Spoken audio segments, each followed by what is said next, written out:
live, Pierre. Oh, ho, ho, ho! Welcome back to another special early edition of the Hockey Nation Live Show. This is your co-host, Coach Frenchy, directly from the Sunshine State in USA. And we have to go all the way to the West Coast to find the second co-host. The only one we have, Michael Devellano! Morning, Pierre. It's the morning after a crazy day. I'm still waiting for my offer from the Chicago Blackhawks. I did not get it yet. What was your offers for? Anything I can do for them, about like $1 million, I will do what they ask me to do. Oh, good. Is they offering $1 million for people? I don't know, but listen, just give you an idea. 162 players signed a contract yesterday. $281 million, $0.2 million cap hit, and they have right now with all together $783.6 million was gave away yesterday. I don't think so. NHL is not doing well. They lost a ton of money the last year and a half, like over $3 billion if you listen to the inner circle. So for people to commit this much. The funny thing about that for me is like this, Michael, is they don't give a lot of big contract. Well, yeah, I mean, Dougie Hamilton. I'm talking about a big contract. Like nobody got a $10 million and more. No. $9 million's a lot for Doug Hamilton. That's a team that will have an expiring $9 million contract with Subban disappearing. So I get that. He's an upgrade over PK. They'll probably ride out PK. But other than that, the next was like $7 million, and then there's a bunch of 5s and 6s. Yeah, I think it was a good contract to get him. I think it was one of the good splash in the yesterday for me is about that one over there. Already prior to this day, I think I was told to see Lester Gog stay at home at sign Brendan Point at 9.5. That's for me. That's a big contract, right? I'm still upset about McAndrew Flair. We're going to talk about this in the next couple of days, but overall, I think it was good to see that. First of all, Michael, I want to mention this. Like, nobody's here this morning. I don't know what's going on around the world, but nobody come show up. They look like everybody's tired still at the UFA. They still. We have lots of people. Michael, I've been honest with you. We have a great show last night. Yeah. Overall, we have you where you came to helping the power play show last night, and we appreciate. But I think we got a good turnaround. Over 20, 25 people show up, and we got very good number last night. We know it's not compared to other people, it's not big, but on the process to growing daily, I think that's a good number. The regular comeback, we see a new old phase back last night because when you have something big in NHL, people show up. We see a couple of people step back, and we got new subscriber. One guy was really excited about to be a part, and at the end of the day, the Frenchy quiz came getting better, more popular about that one. So it's fun to see. Nicolas was in the final. We welcome Nicolas, Bud the Monkey, of course. Bud the Monkey in the house this morning. Nicolas was in the final last night, so it was good to see him again. Eagle, they win both of them, but it's good to see also, Michael. One thing I'm excited with, maybe go one day. We're getting more women inside the chat. Like yesterday, Kimberly, she's always here. Yeah. Corinne was there last night. Usually, sometime Karen also jump in the chat. Of course, we have Colette, Natasha, and those older wife where they are behind their husband or the boyfriend, and that's make us where we don't get the number we would like. Maybe it's not about this, more about like we building a great family oriented chat. People inside, they respect each other. I love when someone say hi to someone else, asking him what's going on, or someone tell the story. We got also the youngest kids sometime. We have Caden show up sometime. Michael Rosenblatt is only 14, and then they're helping Brad Marchand, his son, is only like 18, 19. But at that age, to be a part of that, I think that community we try to build. I think it's great to see them to show up every day, like support. Like usually Adam is here, but the Monkey, big fan of the month of the Panthers, and then you see this morning Canadian Giants, from Westmont, Montreal. So thanks again to be a part of the show, everybody. But Mike, big day yesterday. I know we're going to go reviewing everything happening, the resume happened, this and everything like that. But tell us a bit more. What you feeling about and overall, what do you think about that day yesterday? I mean, we knew there was an unusual number of free agents. Part of that was in reaction to, we want quantity and quality, by the way. It was an unusual reaction to the fact that there's an expansion draft. And I think that Seattle made interesting moves. I'm curious, it would actually be interesting to think about what's this lineup look like. I thought they gave a lot of money to a couple of guys I wouldn't have. Like Jaden Schwartz has been a good, but I don't know. Is that a guy you commit to long term? He's getting older. He's not a number one centerman, right? So I think, Michael, I would say to you something about that. Because if sometimes you go to Johnasson contract, I would maybe add something. I think you're right about him. The only thing I would say to you, the money is not bad. It's just for me the longevity of the contract you just mentioned. I think it's a big number for 5 years, right? Yeah. I think that's really, really where. But it will help the top 6 where Kraken are not there, right? I think it's a good pick. It's just that the longevity of the contract is a little bit what I'm bored. Maybe, right? So some of those moves are interesting. They did make a splash with Grubauer. If you're Chris Driedger today, I'm wondering what you're thinking. But, on the flip side, the reality is Grubauer has never played more than 40 NHL games. So his best season is in a shortened NHL season where there's only 56 games. So he's never shown he can play 60. He's always been a 1A, 1B guy. So maybe that works out for both, though, right? Maybe it's 50-50 and you don't worry about it. The good thing about that, Michael, is like the duo sharing with Chris Rigger. Yep. I think it's good also because he's never been at that level also. I think it's really like it's 2 goaltender backup, 1 mixed together, I think. I think you're right. I think that's what helping them is not about this. I think for me, it's a good signature for them overall. Yeah. But you're absolutely right about the number. He never died a guy. So we have a great backup. To get Grober, you need a good backup or a solid backup, and they have it. And if they're 1A, 1B, that actually, if you're being pragmatic and you're looking at analytics like a lot of these guys do, they're going, neither one of these guys is a 60-game guy. So let's focus on D and goaltending. They probably upgraded by getting Grubauer over Vanacek. They get a second-round pick back from Washington, which is not a crazy price for Washington to pay. And it all works out. They don't have that franchise guy. I don't think they drafted a franchise guy. But that might be okay because if we look at what is going on in the NHL, the teams that are having a lot of success, like look at the playoffs. Montreal, depth.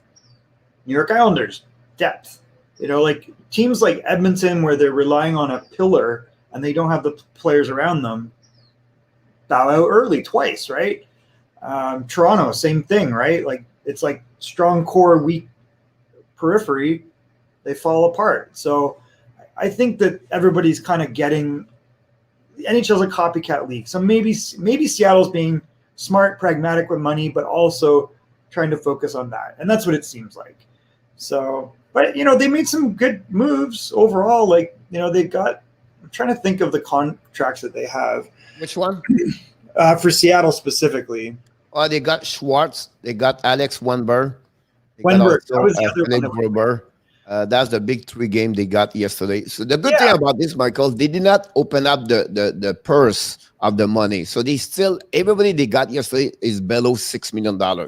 That's true. So therefore, I think it is good thing about that. The only thing I would say to you is about the fact like they did not get like a big number center number 1, something like that, right? I think Weber is a little bit too high, the money they gave to him. The good thing about him is only 3 years. So I think at some point I'll be fine about that one over there. He took advantage of Huberdeau beside on his life one, so you don't have that kind of players. So I think it will be something that we have to remember about that one over there. But overall, I think they did pretty good. I think Francis is going to be a long term. It's not a short term. Yeah. And he built from the bottom and from the back to all the way up, and he have a 2 solid goaltender. a great 4-5 defenseman, a good couple of good prospect over there. 16 They million. make a good trade to send back Vanitek to get a second-round pick, so that's a good move about him. So for me, Saddle is on the side of the winner yesterday overall. I think you're probably right. You know, we want something exciting. There were a lot of big names in the expansion. They resisted that. And if, to your point, you know, this resembles, if you look at, let's look at a team here for a second. So look at that. And then look at, where are they? The New York Islanders. And if you compare these, there's a lot of similarities to how this is structured. So I think that that's what's interesting about it. You know, they've kind of mirrored this model where they're not going 9-10 million. They don't really have access. They could have grabbed some of those players. Like they could have grabbed Voracek. They could have grabbed Tarasenko. Their highest paid player is Giordano. He's only got 1 year. You can anticipate him being moved. You know, they're kind of like 5-6 million, 3.5 million. That's very similar to what's going to end up here, right? 5 million, probably 3 million for Sorokin. You know, Wojciech will come off. You know, he's got 1 year there. Pulak's their highest guy. So there's a lot of similarities here, Pierre. And they've got 16 million in cap. So yeah, of course. I think that the only thing they could get, I think the only problem they have faced for me is more about like it's really slim. The quality player anymore now is coming. Like they don't have a lot of good name anymore, and this year on the forward, it was more like a carousel goaltender yesterday for me. Yeah. Everybody was jumping in the carousel. Everybody's flying left and right, and it was crazy to see that. Of course, going to talk about this, but everything like that, we want to welcome Michael Rosenblatt back in the house again. He's on the direction to see the NHL player. One thing is good about the Florida where we live, Michael, at the ice den. He talked about where I was working before. NHL player and also on the Pines, they practice a lot. So we have a lot of summer players come here. Yeah, that's great. They practice all together. Like it could be like, you know, could be Greg Anderson with Ovechkin and Eggblood usually is on the ice, everything like that. So we have a lot of players coming from other teams around the NHL, come in Florida, have a house where they rent something for the summer and they practice the morning at the ring. So that's something they do very well about that one over there. Butter Monkey, about your question, Portrigger, I don't think so. I think he's going to get about 40, 42 game over there. Yeah. He's going to split the time between him and Gruber. So for me, he's not losing really. It's like backup number 2 behind Popovsky, something like that. I think they evaluate very well high Chris Trigger. So for me, it's not like that what you said about that one. Good morning, Shane Simons, directly from Montreal. And then after that, so I think also you have another question, Michael, a little bit higher about the Canucks. Oh, do we?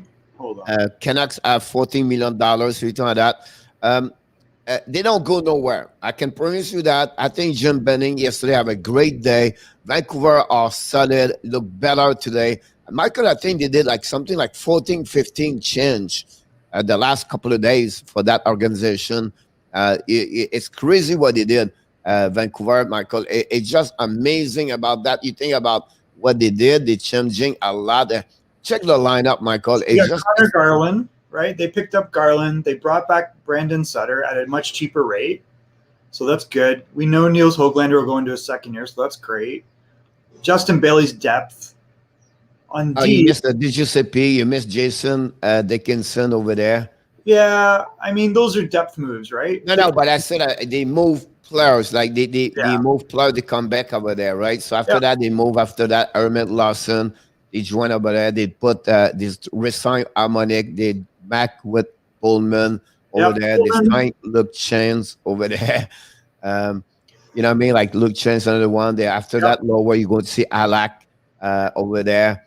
They did make a lot of changes, Pierre. I think they've addressed problems in their lineup. Today they look deeper, right?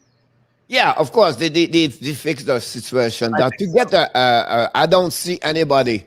I was dreaming, Michael. I would said something today. It's going to happen again. You know, you've been there, and I know some people are from Montreal here. The rivalry Quebec Montreal, right? I believe Saddle is going to be the same kind of rivalry with Vancouver. 100%. So imagine Ron Francis make an offer at Elias Pettersson. He won't do that, but yeah. No, but if you think about like a fans, like, like piss off and then people be upset. Yeah, that's what I'm talking about. I'm not saying he's going to do it, but imagine that it was said, we give him an 8-year contract at $12 million, whatever it is, right? That's just the behind the scenes I'm talking about. But I'm just mentioned the rivalry between both. But it was like mentioned, I have a conversation with someone in Vancouver this morning and was talking about that way. I said, oh yeah, that's what would be funny. I see that. But hopefully, Kimberly, you're going to have no problem with the Facebook page for sure. Welcome, everybody. First thing we're going to ask you, please don't forget to click on the like. That'd be awesome. Thanks to join the show for today. And remind you just to have another show tonight, 9:00 p.m. Eastern Time, the Power Play Show. So, yes, that's happening, Michael. Anything? I want to mention one thing we did not, it was very quiet yesterday, is the Islanders. But I would tell you what now, I'm going to give this like right now here. I like that song. People asking me this again last night, Michael.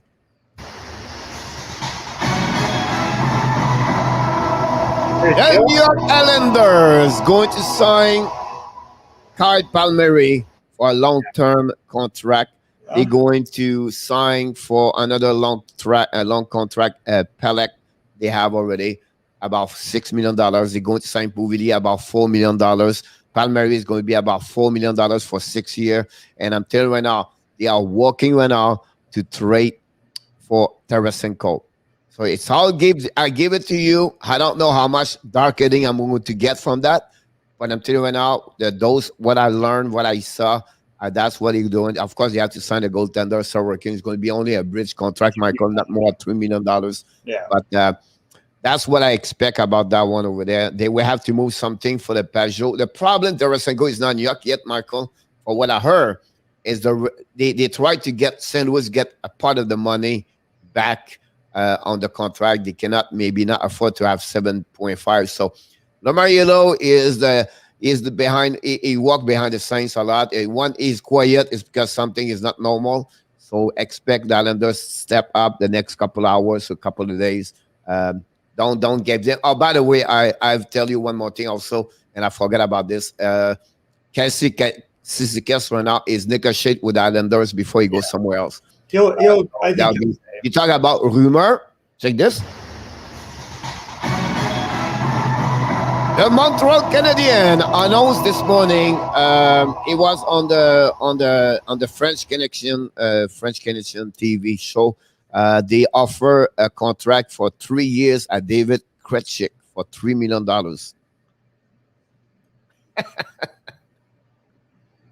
Did he?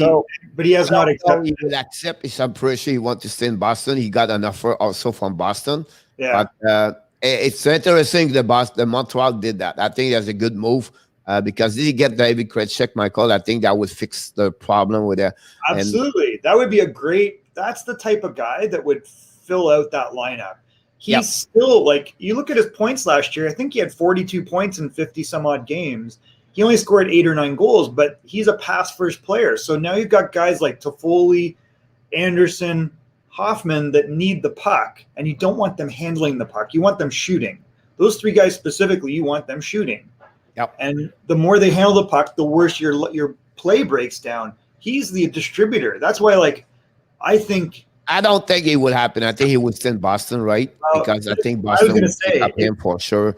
I don't see no problem with Habat over there. But I think for me, it was a good way to talk about this morning. I said, you know what? That's a very smart move from that part. I don't think so. Perry's coming back, Michael, with Montreal. And if you look I don't know if you check on the Montreal, if you can jump in quickly on the cap-friendly Montreal. Oh. And I would tell you why I don't see. He got an offer for sure. I understand that part. But look about how many players they have on the forward right now. Right, so they have like 1, 2, 3, 4, 5, 6, 7, 8, 9, 10, 11, 12, 13, Michael. Yeah. How would they even fit Krejci in? I guess because they're going to lose this, right? Because Weber is still on the list at $8 million.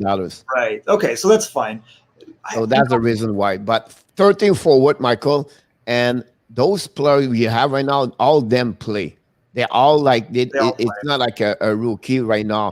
So you have there. If you add Perry with there, that's 14. You add another center, that's 15. So for me, I'm not sure if Perry will be back about that one over there. The only thing that could happen at some point, if they really need money, Michael, it's a Paul Biron.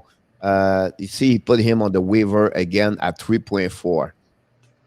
Yeah. So right now he's not on the waivers. It's just he got him on the waiver. But I think Bud Biron will be someone, maybe he'll be like the guy who have to get out at some point because he carry on a $3.4 million. I don't think you have to worry about it because they have $900,000. I don't, so that's a mill, right? No, I'm talking about if ever they had like 14 forward or 15 forward, something like that, right?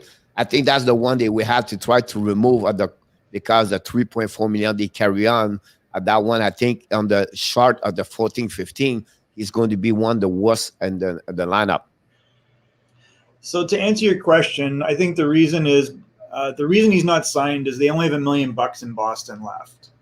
Now there's probably like Jake DeBrusk, that's 3.6. So you got to say they're going to figure out. I'm surprised they didn't buy him out, to be honest with you. And I think he needs a fresh start somewhere else. So they try to figure out how to move him. But that's really the only candidate to free up cash. They haven't signed Tuukka Rask. But the problem they have right now, Michael, is the goaltender. Haven't signed Tuukka Rask. RFA, how much is that Swayman? Swayman will not get very much. He's 22 years old, so now he's already a contract. I'm pretty sure he's $900,000. Yeah, so now they are like drop the money. He's not count yet on that risk. Yeah, but that's why I'm saying they would need to move someone out to keep Krejci. I'm guessing it would be Jake DeBrusk. He does not seem to be in their plans. I don't think they can move this Charlie Coyle contract. He's got no movement clauses up his yin yang, and he's 5.2. So I think it's Jake DeBrusk. I'm surprised they didn't buy him out, but it probably makes more sense just to try to package him up and move him out. So that's the reason that Krejci's not signed, and I think he's being patient. Yep. We have a couple of people, Michael, in the chat to talk about them. I don't know if you can go all the way to up. Go from the top to the bottom so you can follow better. I think Yarmo, he was the one over there. So Moy all. Yeah, I already had Yarmo up. So good morning, Yarmo. Okay. Yarmo said that Eric Hollow signed with Boston, and I think that's a good move for them. He's asking if there's any news on Tatar. Not at all. Tatar right now, he have Toronto is looking for him at that moment. Winnipeg, for some reason, Winnipeg, Edmonton looking for him. I would not be surprised he's still in Canada, honestly. Yeah. But it would be like not the contract you expect. I think it will be a contract, 3 years, $3 million, something like that about him. I wonder if it'll be that high. I mean, the place that I would see would be reunite him with Nyquist in Columbus. Because they were line mates for a long time, and they were pretty effective together. Yeah. What would be a great Barkov extension price? I think he's $9-10 million. I think, to be honest with you, is exactly what a little bit like Brendan Point got, $8 million and 9.5. I think that's the targeting now. The people are, and NHL does not want to get the 10, 11, $12 million. So for me, I will get him a 8 year and 9.5. I think that would be the best way. Because if you think about this, Michael, inside of everybody, these may be the best player and Panthers by a little bit step over another notch over everybody else. Yep. Good morning, Go Caps, and good morning, Wake Up Buddy. So to answer your question, free agency started yesterday. So we saw a ton of signings yesterday, and that's what we were kind of commenting on. So most of the big names are gone at this point. We posted if you look at the YouTube show notes, let's pull it up here. The big names that we expect to sign: Nick Palmeri, it sounds like will stay with the New York Islanders for a long-term contract. Brandon Saad. The Dallas Stars signed the defenseman Jenny Akampa to a 3-year contract at an AAV of $1.5 million. Akampa was traded at the deadline from Anaheim to the Carolina Hurricanes.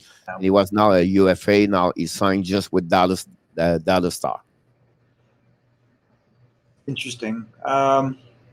So this is kind of who we got left on the board that are worth talking about.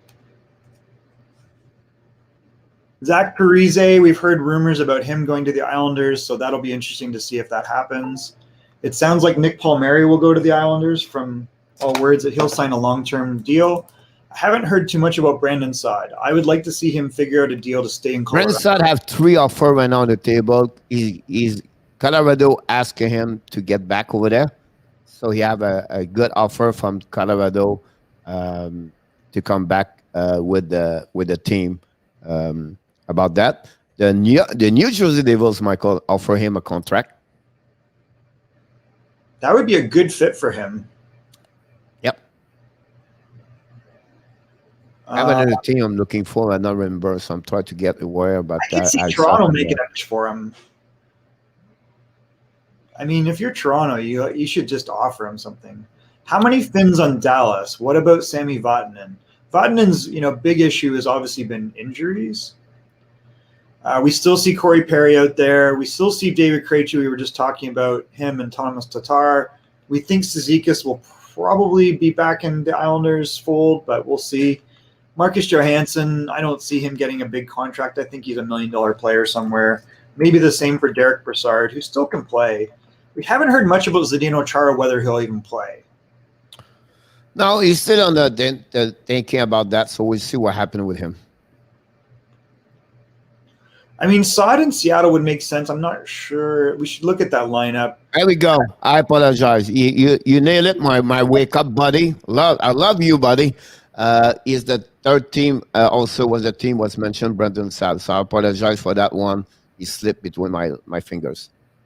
Yeah, Saad in Seattle. I don't know why. Has Joe Thornton signed? I'm not sure if he wants to play or not. I think he would only play in Toronto if he played anywhere. John Thornton is not going nowhere. I think he's going to be there. The only thing I would say maybe a team like Colorado, Vegas, something like the top 5 team at the best in NHL. Yeah, he wants maybe approach him, but I think overall, I don't see him to go nowhere. I think Toronto told him, let's see how the UFAs work around. We'll see how much money we have, and after that, they will take that one over there. Ryan Murray's a pretty serviceable defenseman. You got to think he'll catch on somewhere as a depth guy. Same thing with on the list I have right now. Ryan Murray is the top best defenseman offering on the table right now. At some point, at that moment, what is open up? All right. So if we look back, Yarmo, let's look at Dallas for a second because they are interesting. I think Dallas didn't have to make a lot of moves. I think they got to do something in the net. They've got to, and I think they're going to do something there.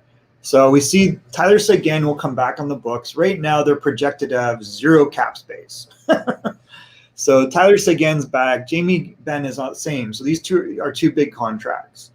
Pavelski's at $7 million. He's only got 1 year left. Radulov's 1 year at 6.2. After that, you've got Faksa and Hins, Guryanov. So these are pretty favorable. Like these 2 contracts come off. But I think that their structure is really good. I like the signing of Glendening. From the expert, Michael, the Glendening is one. They said is one of the worst contract yesterday. Glendening? Yeah, because what he does on from the I was shocked with you. For the what he bring on the table at 5 versus 5 and what he gave the goal for versus goal against is one of the worst in NHL. Yeah, Luke Glendening is a plus on a minus team a lot of years. So he's like, he wins faceoffs. He can play all 3 forward positions. He never takes a shift off. So this is one of those things where if you're a coach, you love this guy. And he's a glue guy. You can put him on a top line or a bottom line, and he's fine. He plays very intense hockey. So whatever people are not understanding that, the guy that understands that, I'll tell you, is one person. You know who that is? Jim Nill. Because Jim Nill was in Detroit, and he knows what Luke Glendening brings. So I think it's a pretty reasonable contract. It's not a lot of money. And what he brings is leadership, and he brings intensity and toughness. They've got Jason Robertson at 1 more year, so they're going to eventually have to sign him, but they'll have a bunch of money available after these guys are gone. Kivi Ranta's got to be signed, so that's kind of a problem. They're going to have to – I'm actually surprised you wouldn't sign Kivi Ranta before Glendening. Did Blake Comeau retire? I thought Blake Comeau retired Pierre. Yep. So, yeah, the Jamie Benn contract doesn't look great. Kiviranta, no deal. He'll get a deal. And to give Braden Holtby all that money, like, are they anticipating that Bishop doesn't play? They have to figure out something with the goaltender. They have 2 extra goaltenders, so Bishop is going to be buy out, or something will happen with that part because they cannot afford $5 million with Kutubin at 3.5 and Old B. I don't get why they get Old B yesterday. I don't understand why they did that. They must know something because Bishop didn't play at all last year. So my anticipation. They have a great goaltender, and the rookie like Ottinger is like amazing goaltender. He had a great number last year. Yeah, no, he's a good goalie. So I think sometimes you gave extra money too much. I think could have been, it would be better to sign him last year at 2 years, another 3 years contract. So it would be interesting about that. The good thing about Old B versus Kodobin, I will remove Kodobin, is because he's only 31 years old. Yeah, but Kudobin honestly might be better than Holtby at this point. Holtby's really fallen off. I mean, there's a reason Vancouver moved on from that contract. But sometimes you need more money. So for the 35 years old to get carry on 3.3 versus the $2 million, you go with less money. You can bring another more depth inside the team. You cannot be over the cap, Bud the Monkey. It's not possible. You would forfeit games. The only thing, Michael, I would just change a little bit what you said. I would said they have a rules in NHL. You can get extra 10% during the off season. Yeah, but you pay a penalty in the off season. You pay a penalty. No, so you can carry on right now. Today you can have 82,000 and what is 10%? It's $8 million. Yeah. So they can carry on $90 million right now until the beginning of the year. So that's the extra, the money they can get. But you have to at some point you have to go from $89 million drop to 81.5. About that one, that's the rule in NHL. Yeah, in the end, Bud, they cannot be over. It's a hard cap league, so it's not like NBA where there's luxury tax and teams pay 50% for every dollar above a certain threshold, or baseball, right? There's luxury taxes. In the NHL, it's like you're 81.5. That's it. And for a lot of teams, when the season start, that the October 12th, they have to be at 81.5. Yeah, but today, until October 12th, they can be over 10% more. Yeah, there's no season right now, so yeah. So the other thing is at 81.5, a lot of teams, like look at Arizona or Florida, they lose money. Like if their salary is at 70 million, Arizona probably loses 20. So it's kind of a weird situation. What come back, Kimberly, from this Jimmy Benn contract is awful. Yes and no. Not great.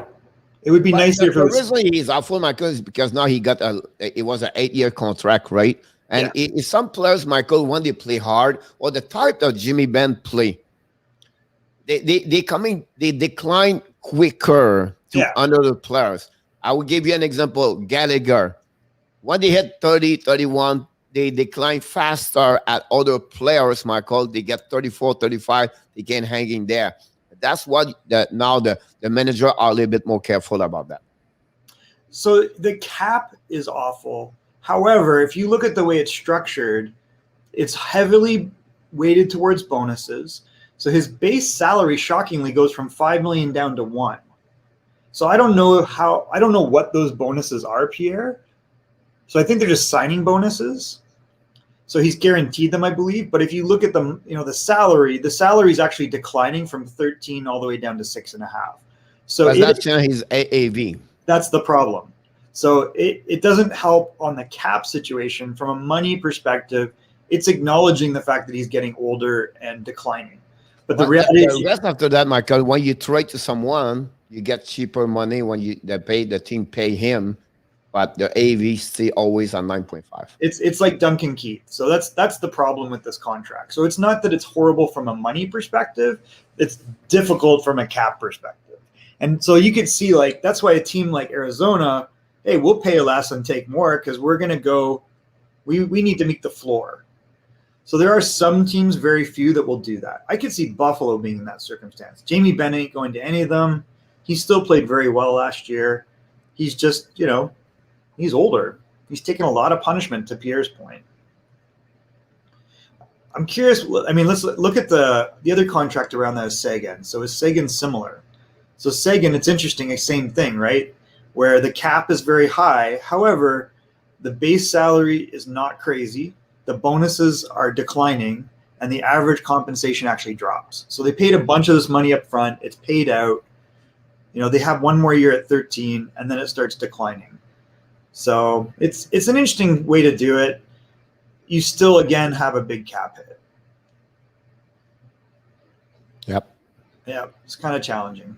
I think the anticipation there is the cap goes up, but nobody would have anticipated this whole shut down, no fans thing when those contracts were signed. All right, let's look. I want to look quickly at a couple other teams. I'm curious. We haven't really looked at Arizona. Arizona has made a ton of moves. Let's first of all look at all the draft picks that Arizona has coming up. Yeah. Next year, they have 2 first-round picks, 1, 2, 3, 4, 5 second-round picks. How many second-round picks do they have this year? 3 or 4? Yeah. They get a little bit more because they got the trade. They got a couple of trade, but they get more. I'll be honest with you. So I understand what Bud the Monkey's saying. Jeff Chikrin is not that old. Like, he's 23, 24. So I don't know if he's wasting his prime. He still has a lot of hockey ahead of him. I felt last year he was starting to come into his own, but he's got a lot ahead of him. Like, he's not that old. So I think it's interesting. If you look at what they've been doing, what does this lineup look like? Right now, they're projecting $69 million. So they're $2 million under the cap minimum. I think the cap minimum is 67. And what they told me going in was their budget was 67. They're $2 million over that. They have 11.7 in cap space. Let's look at where that cap space, though, is. So they have a contract for Louis Eriksson at $6 million. He may or may not play for them. Clayton Keller is the most expensive player at 7. They only have 6.8 with 1 more year on Phil Kessel. It doesn't look like they're going to move him, but maybe by the deadline. There's talk they may move Dvorak at 4.4. This contract for me, Pierre, was very strange. To bring back Dmitry Jaskin and give him 3.2 was kind of odd to me. Like, this is a guy that played for Washington. I think he played very sporadically, and he never really lived up to the hype of he's a big guy, he can shoot the puck, but his production was never there. He had a very good year in the KHL, but look at him in the NHL, Pierre. He had 1 year with St. Louis at 13 goals in 54 games, and everyone was like, wow, we got a great player. And then he just dropped off. Now, you look at for Dynamo Moscow, he had 38 goals in 59 games. So it's based upon that type of production the last 2 years, 31 goals in 58 games. Because he was always, people thought, hey, this is like a Dadonov, but he's tougher. So that was kind of what the word on him was, and he just never reached that. So that's a good.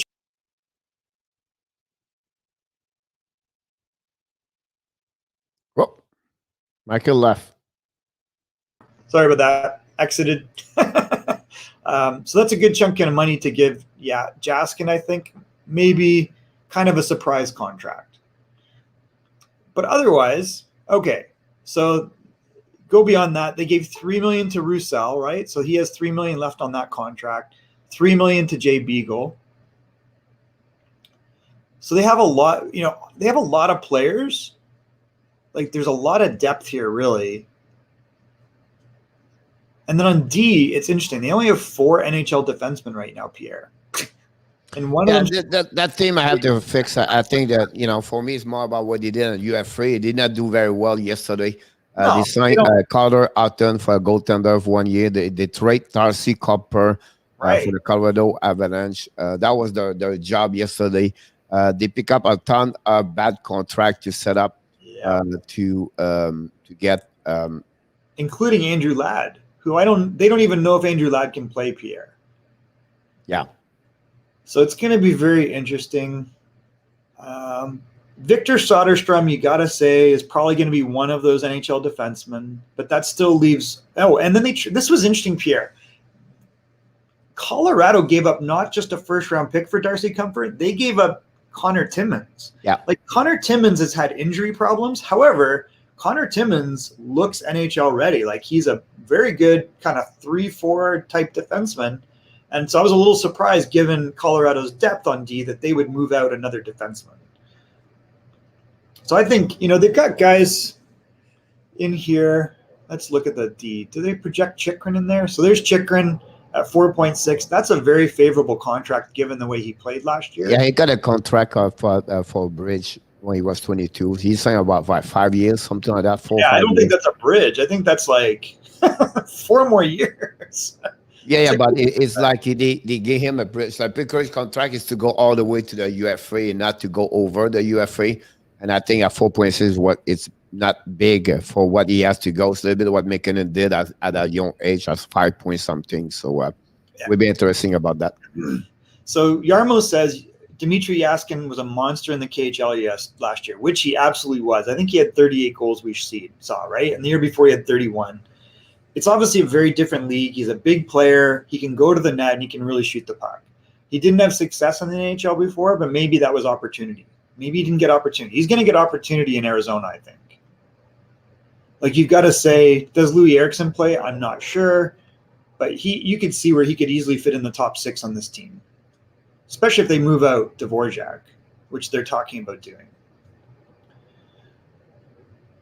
I mean, this team screams Shane Wright, Connor Bedard.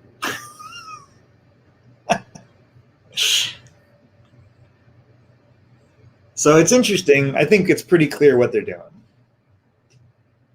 They moved out all the crappy contracts. Keller's a little high, Pierre. He's never really reached the level you would want him to.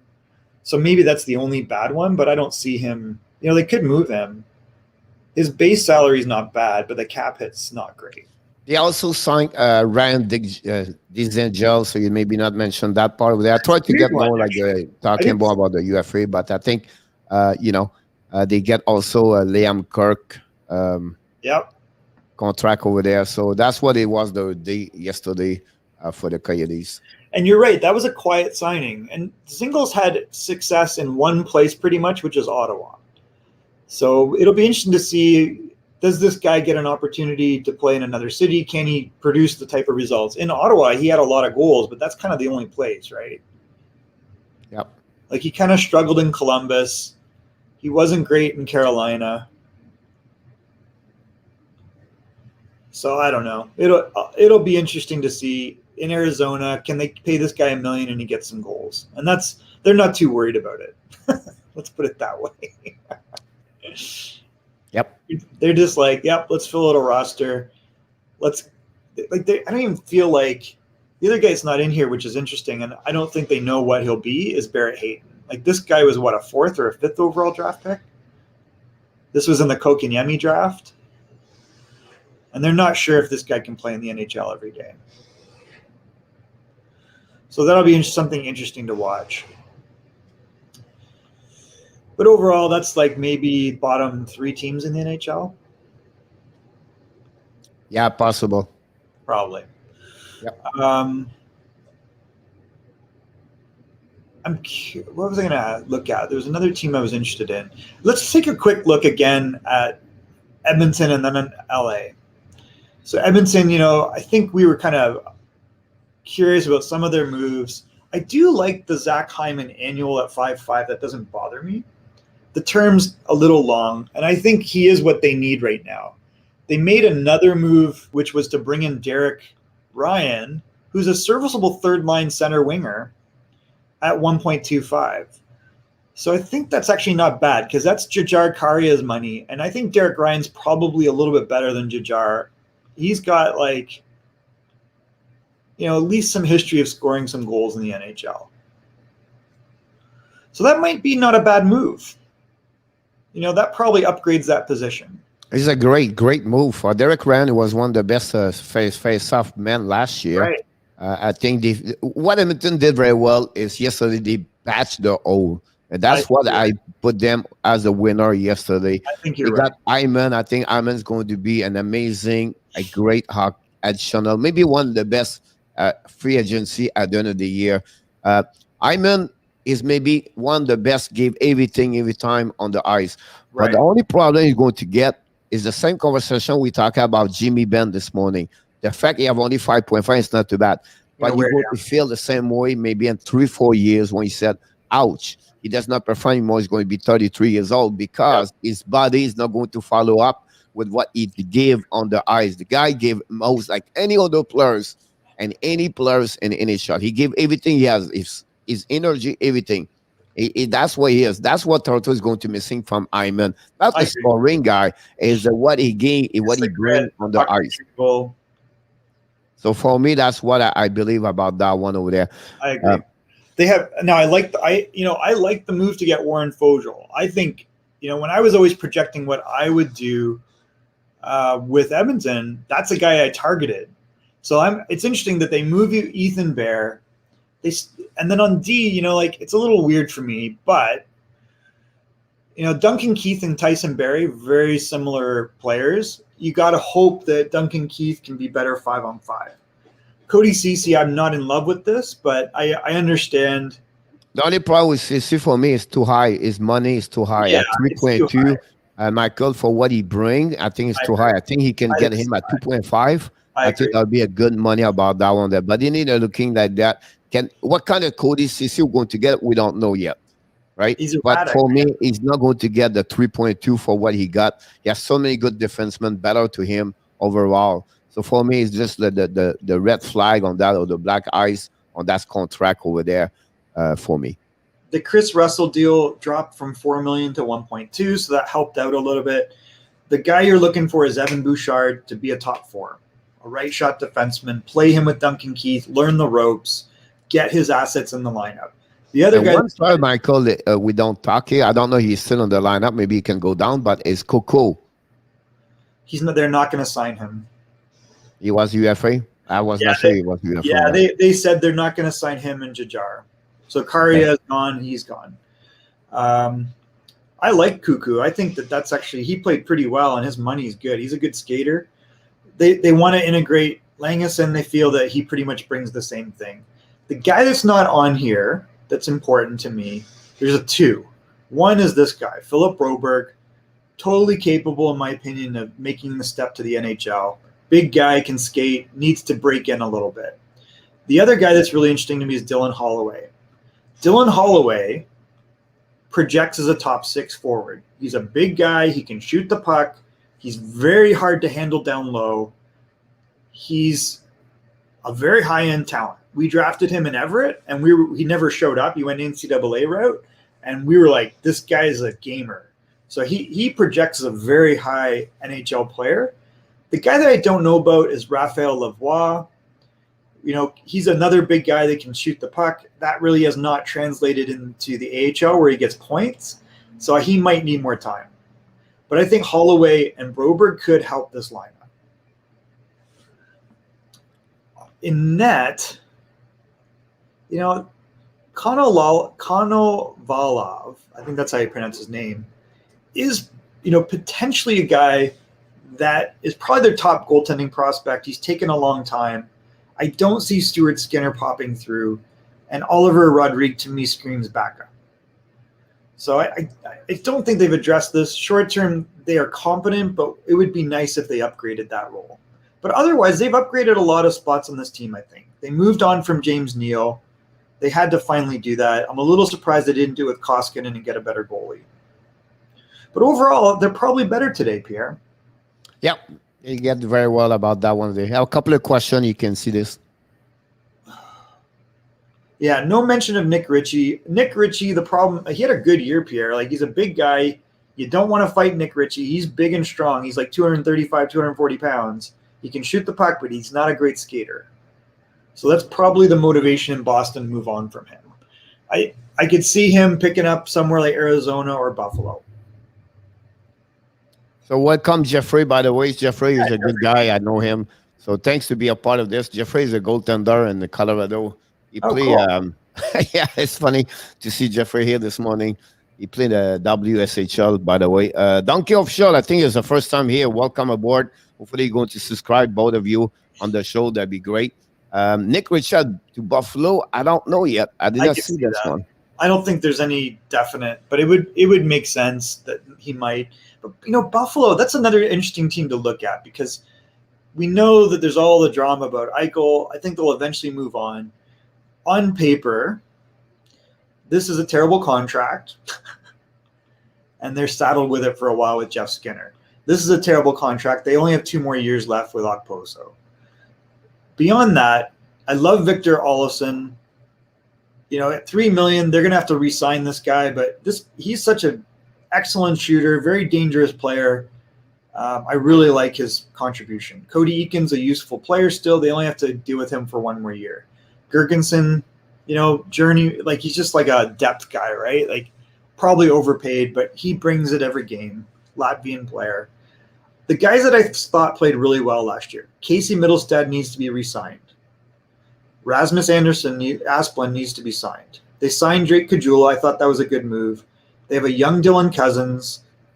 Tage Thompson showed with Anders Bjork and Middlestad, hey, I'm legitimately a guy that can score in the NHL. If he's healthy, he's 6'6", he can shoot the puck, he's got good skill level. So they got some potential there, but this is a team that's going to be bottom of the league. I think you look about what they did yesterday, Michael, on the UF3. So I tried to get, if we can stay on the UF3 part of that, what they did, they lost the goaltender. I think they did. They don't have a good. Now they signed 2 veteran goaltender, Anderson and Dell over there, to set up that. They still have is it a Sweden goaltender or Finland goaltender is on the injury list? The Finnish guy. Yeah, he's a good goaltender. I like him. So would be interesting if Luukkonen can come back and everything like that. So he's a good so they bring a good veteran to helping him about that one there. But they Kevin Adam, be honest with you, he screwed the team again yesterday. Reinhardt. It's another mistake. You talk about the Reinhardt trade he gets over there, and they still have Jack Eichel over there. So he bring lower depth defensively with it like that. And I wouldn't be surprised when someone said maybe Nick Ritchie's going to Buffalo. I think that's the kind of player. Maybe Audred Case will be another one they should look about that. Yeah. To add that kind of players inside the team over there. But that's for me. Buffalo is one of the team I said loser yesterday because they didn't do well overall on the UFA. They are worse. This team is worse today. It was 1 week ago, and their first primary things to do yesterday, it was to be sure to sign Linus Ullmark. They cannot lose him, and then and he signed lower at what they request from him in Buffalo. It was 6 and 6. Now he got $5 million for 4 years in Boston. So it's sad to see that, but sometimes you have to look in the mirror, and I think Kevin Adams right now they don't do a good job. No, even if you look at their draft last year, where they picked up Jack Quinn. Jack Quinn was an overager.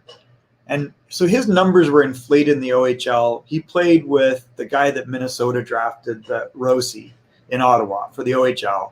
And his numbers were inflated. He played in the AHL. He played okay in the AHL.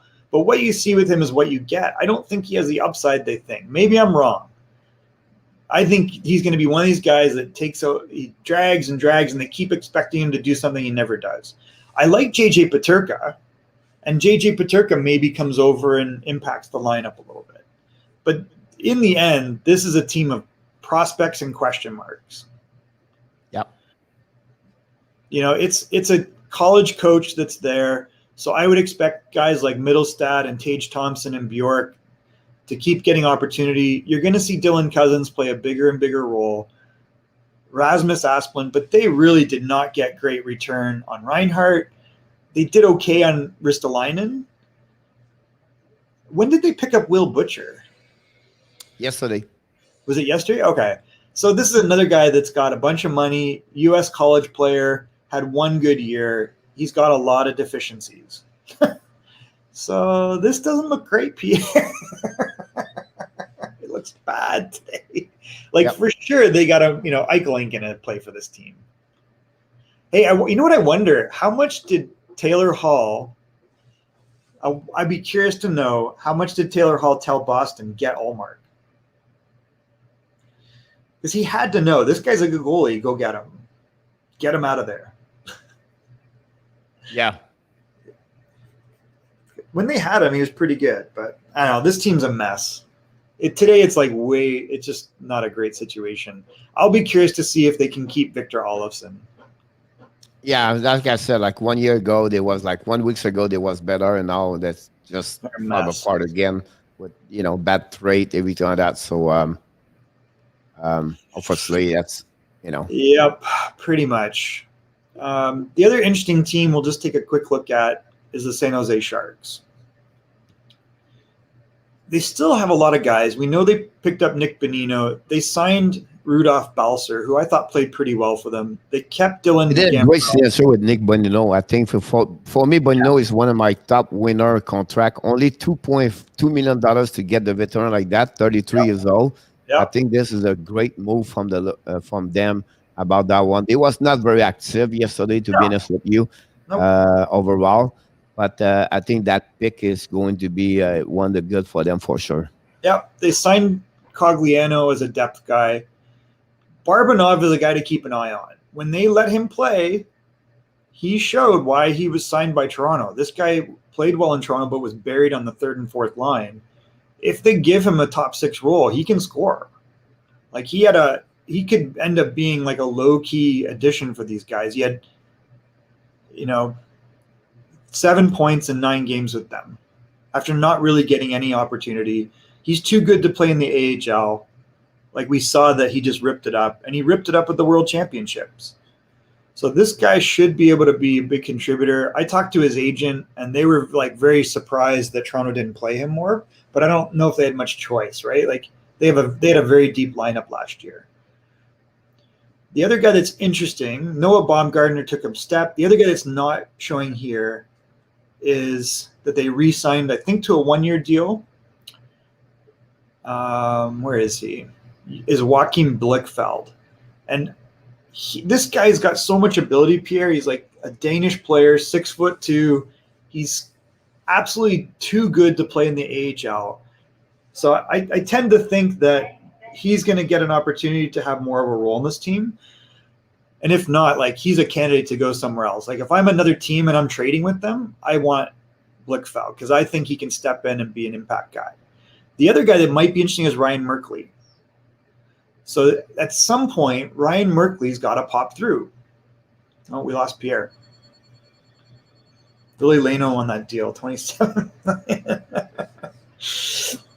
Yeah, Billy Leno, Buffalo, best team ever. Yeah, that's pretty rough, right, Yarmo? But Ryan Merkley is very interesting. He was a controversial player coming into his draft year, but he's a very talented player. When you watched him in the rookie camps 2 years ago, he looked like he would make San Jose as an 18-year-old. He was as good as anyone in his draft year on defense, and that was a year where it was a very deep year on D. So these are players that might be interesting for San Jose. Oh, we got Pierre back.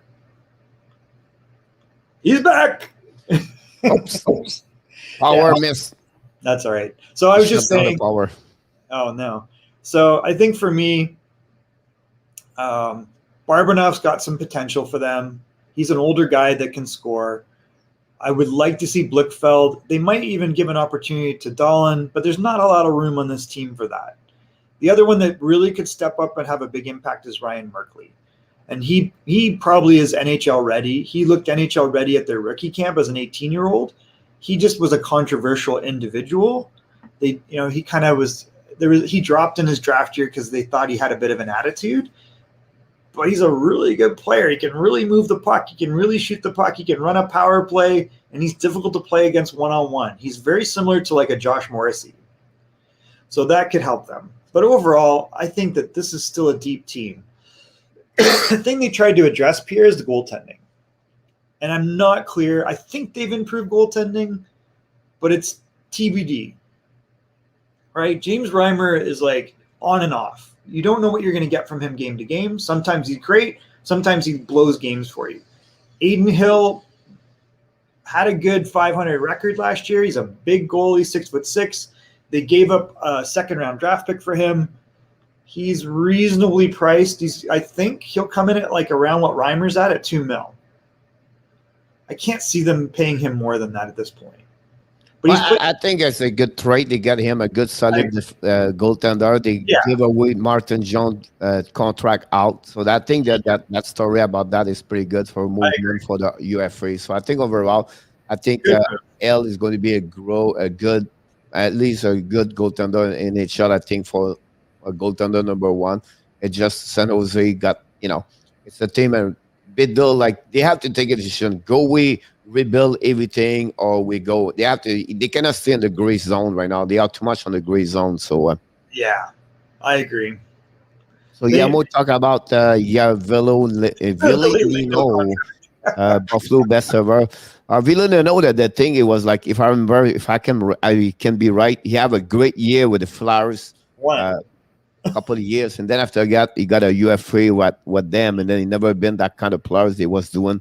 It's happened for different players, unfortunately, but that's the only thing I remember. Honestly, Villino, and then he disappeared on the map during that part over there. So but overall, Michael, the UFA, because honestly, that was we tried to get that. One team did very well. Some other team did not well. I think it will be interesting to see for the players are still on the list. Like Brendan Saad, that's the one right now. You have Tomas Tatar. That's another one that you talk about. Rand Murray. That's really and then after that you have to go like the guy like Mathieu Perrault. It's another one, and then Perry and those kind of players like the second or third tier of the UFA. Will be really interesting what's going to happen. Something is waiting to see the salary cap. That will be something they will. So they're going to have a little bit more players going to sign up. Like this morning, Michael Raffle signed contract with the Dallas Star. Oh, he did. Not the Dallas Star. Oh my God, where do they fit him? Oh yeah, with Dallas. I'm not sure if he was Dallas. Yeah, it's Dallas. Okay, so I was not sure. So what did he sign for? Only 1.1 or 1.5. I mean, he's a useful player. Yeah. Like he's capable of playing third line. They've in the past in Philadelphia, he played up on the second and first line. He doesn't hurt you, and he can score a little bit if you give him that opportunity. But at $1 million, he's a bottom six guy, and that's useful. He's a good player.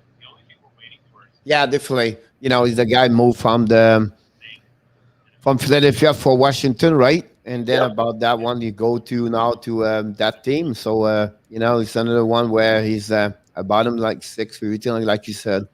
I don't understand Philadelphia, Pierre. Philadelphia was not like they probably won the Cam Atkinson Voracek swap because of the salary, right? Yeah. I think it was more active during the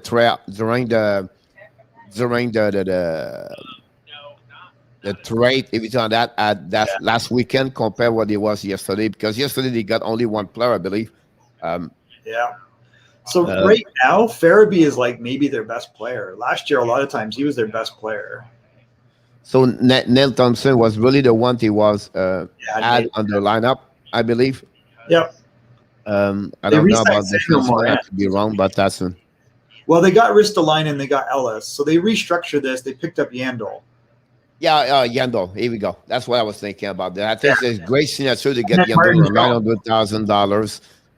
I'm not too much about Martin Jones. The only thing is good about Martin Jones is he's only got him for 1 year at $2 million. So worst case will be get anyway. Their targeting is more about Carter Hart. That's what they are. So backup number 2, that's fine for Jones, not number 1. So they're interesting. You would look Tyson Forster. Maybe he'll get a cup of coffee. I think he's probably AHL. Radcliffe has never panned out the way they want. The guy they're looking for is probably Cam York at some point. But definitely compared to when Ron Hextall was, most of the guys that are in this lineup are because Ron Hextall drafted them.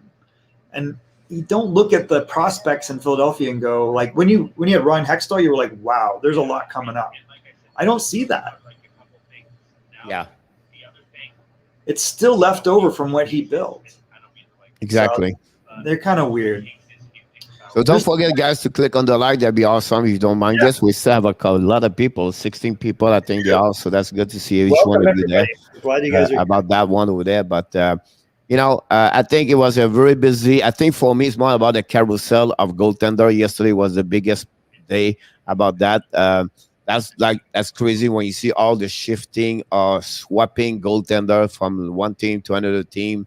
That's what make me the UF3 really interesting about that. I'm sure I'm going to make a couple of videos about this. But look, Bernie now with the New Jersey, you got Anderson with Carolina, Renta over there, Peter Mrezak with Toronto.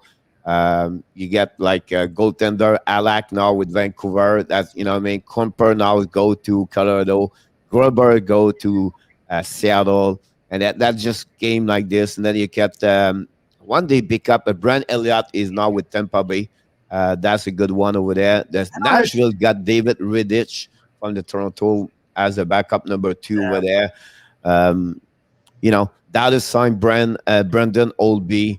That's one of really for. I cannot remember last time we have a UF3 so many carousel goaltender moving from one team to another team.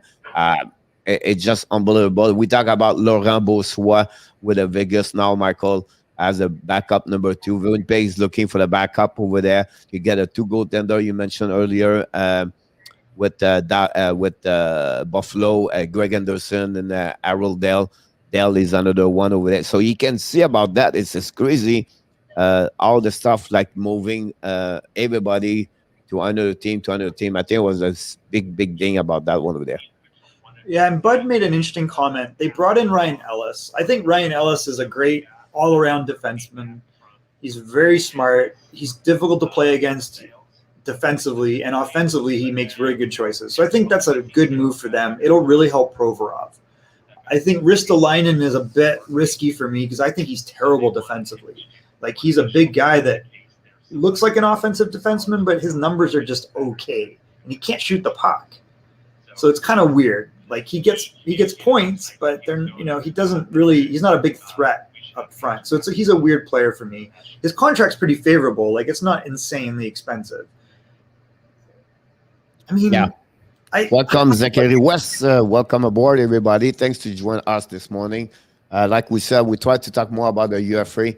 I think it was, like I said, like very busy. Now, we're going to have a little bit quiet time for the other team, right? But yeah, some team, they have to back up a couple of, like Toronto would be interesting whether it would be the next move over there for them part over there. Montreal's looking maybe to patch up a center at some point. I think the veteran center. Islanders are really on my targeting right now. Is Islanders, see what kind of move they're going to do. The signature of Sam Reinhart is something we have to pay attention the next couple of days, how to get there. Tampa Bay is really solid. I think there was one team win yesterday, Michael, again. Julien Brisebois, guys, deserve what they deserve, like to be one of the best top 3 GM in the league, to be honest with you. Like, all he does, everything is just magical about that one over there for sure. So this is interesting. Anthony Manzano, thanks for joining us.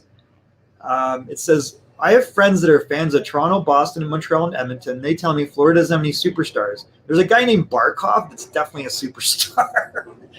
And they have an excellent top defenseman in Ekblad. And then Huberdeau is maybe one of the top 2 left wingers in the game. So I totally disagree with that. I think you have a 3. I think you have to go with only like Barkov with Huberdeau, like you mentioned. Ekblad is very close. If not, he is, honestly. And I think the next one's going to be there for me would be Spencer Knight. Blake Wheeler fan, we haven't seen you in a while. Thank you for joining us. He says he's vaccinated. That's great. Hopefully. Awesome. Yeah, the problem you're going to get, you have to wear your mask still, but that's another subject I can. You have to wear Zachary West, again, welcome back, buddy. I know we mentioned very quickly, but thanks to join us again. We look forward to see you tonight, buddy, and it'd be great to see you.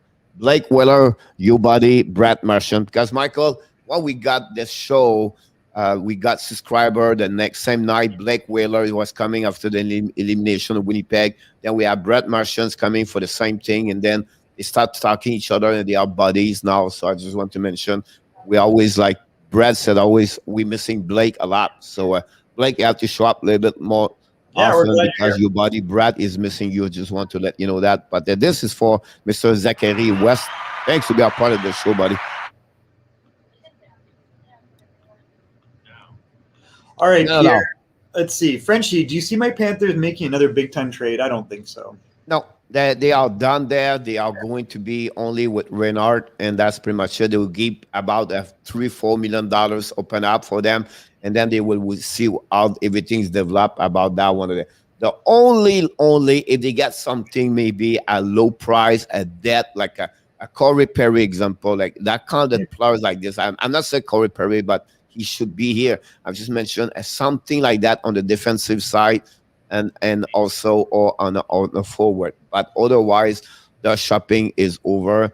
They have to resign a couple of one RFA right now. They did very well. Congratulations, Jim, Bill Zito. And then also, we don't talk about, they have a couple of good prospects. It's coming very soon. Yeah. About that one, maybe talk about them. And I think we don't talk about enough about Maxime Mamin would be interesting to see him. Eponiemi, Tarasenko, and Lundell, they are the big one. We have to go to the training camp and go to be there to watch this. And then Costel is on maybe the another one. And then also, I think Nielsen is going to be the one. He could be at the back and the list where something happened for their top 6D with there. So that team, guys, I'll be honest with you. I'm going to get my power ranking the next 2 weeks. But top 5. I really believe this team is a top 5 right now in NHL. And I would not be surprised. I'm going to get them the winner of the division, East Division next season. That's how I have so much confidence about them. If Spencer Knight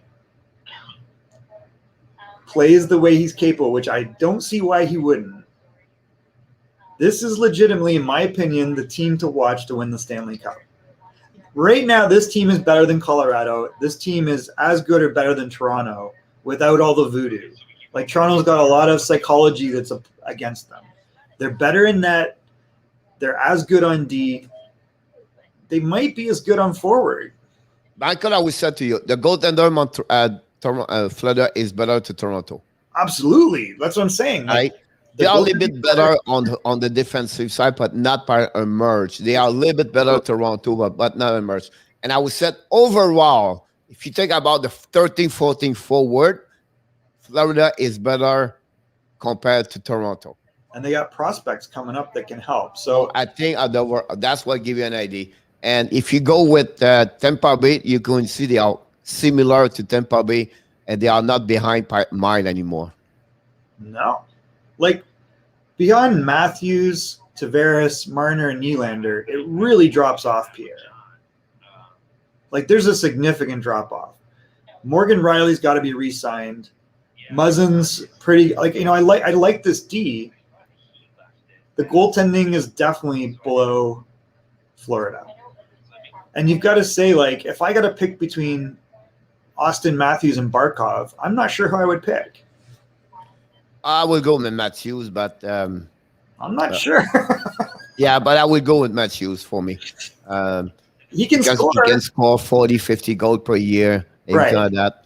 And he have the potential to play a two-way player also. I think overall, Matthews is going to have a better career, but not by a mile. Not by much, man. He's getting paid double. Florida should have defended by Brian Reynolds. He's not the goaltending. Listen, Tampa are the champs for a reason. Yeah, but I think the most difficult series they got, Michael, Tampa Bay, it was against Florida. Of course, that was why it was like the toughest. And I think that Florida missed one. They lost like one. Yeah, the penalty of Sam Bennett, everything like that. They changed the rest of the series after that, absolutely. I believe so. But again, they compete very well. I think that series could be in 7 also. But I think overall, it was not only Vasilevsky, like Brennan Point. The power play killed Panthers in the first series. That's for me. I can remember the most is the power play of the Tampa Bay beat the Florida Panthers. Of course, Vasilevsky was, I'll be honest with you, Vasilevsky was not great 6 games. He had 4 games good. but he was bad game against them. But I think the reality is Reinhart's going to help their power play. Bennett will help the second unit. This is going to be a better team, and they were very, very good this last year. And I think that Tampa's a little bit older and not as – they've lost a whole line. I mean, they lost a whole line of players, Pierre.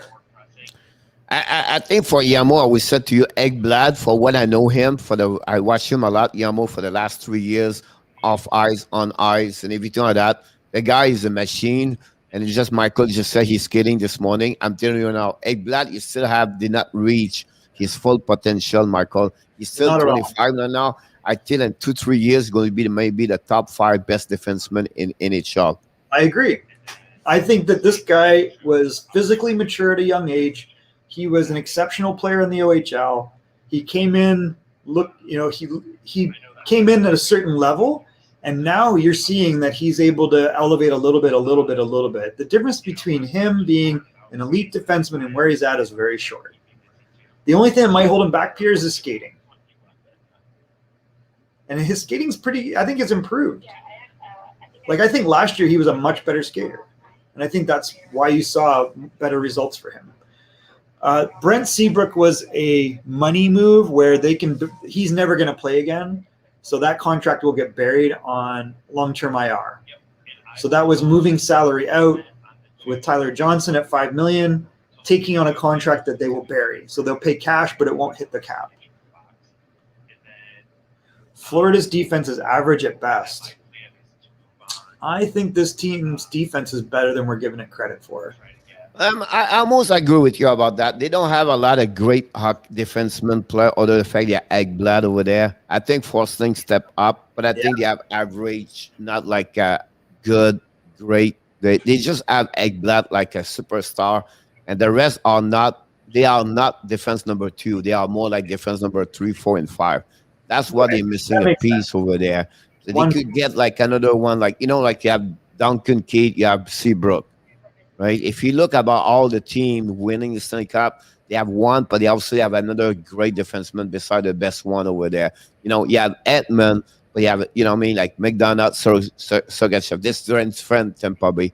But I think Florida, that's maybe a piece they're missing as a defense number 2 about that one over there. You think about, you just mentioned this earlier. You talk about Huzi, but you have also Ellis beside him.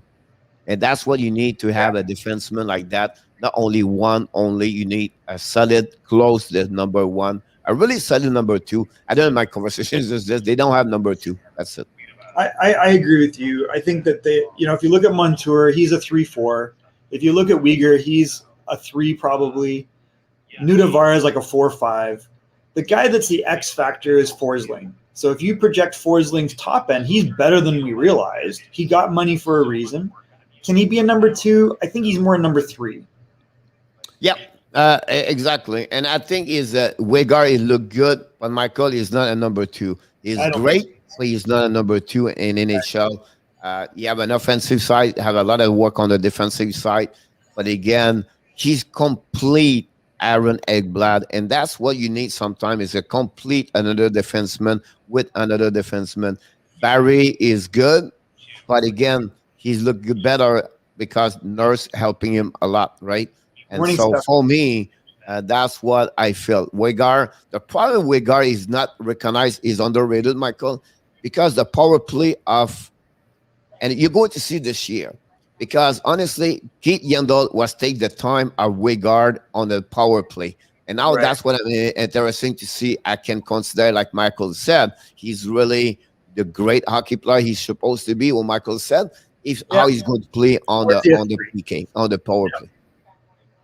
He's always been a good D. I just don't know if he's a number 2. I think he's a 3-4. Yeah. Hi guys, Evan, member now. We see him in the morning, we see him the night. He's like I don't know how many hours he sleep. This guy in Yamo. You guys, you're unbelievable. I just want to let you know that. I know I don't sleep a lot, but yes, during the day, very good. So Pierre, if you are Florida, do you make a pitch to Seattle to get Mark Giordano, have them retain 50% salary, and give them a prospect. And maybe not today, but maybe you say, listen, let's do this deal halfway through the year. He'll fit under the cap. You guys retain 50%. We'll give you Heponiemi or Denisenko or whatever. Pick someone. What I would say to you is this part. That's a great idea, but it's too early to see what they look like at the deadline. But if you are looking for improve your team and you make a great run at the end of the day, and you believe you have a chance to win the Stanley Cup or a chance to go a big run, I think that's a great move to go there. I always said one reason I thought you also forget to mention, but I think for me it's great. It's because he's a great hockey player. He's also a LD, and you need a LD. Imagine if you have Giordano and Ekblad. That's what I'm talking about earlier. That's what that is a solid defenseman number 2. Maybe what Ryan Sutter is going to do in Dallas, everything like that. It was that time. Those duo. That's Michael. There's a great example what he bring on the table about. That's what I'm looking as a defenseman number 2 there.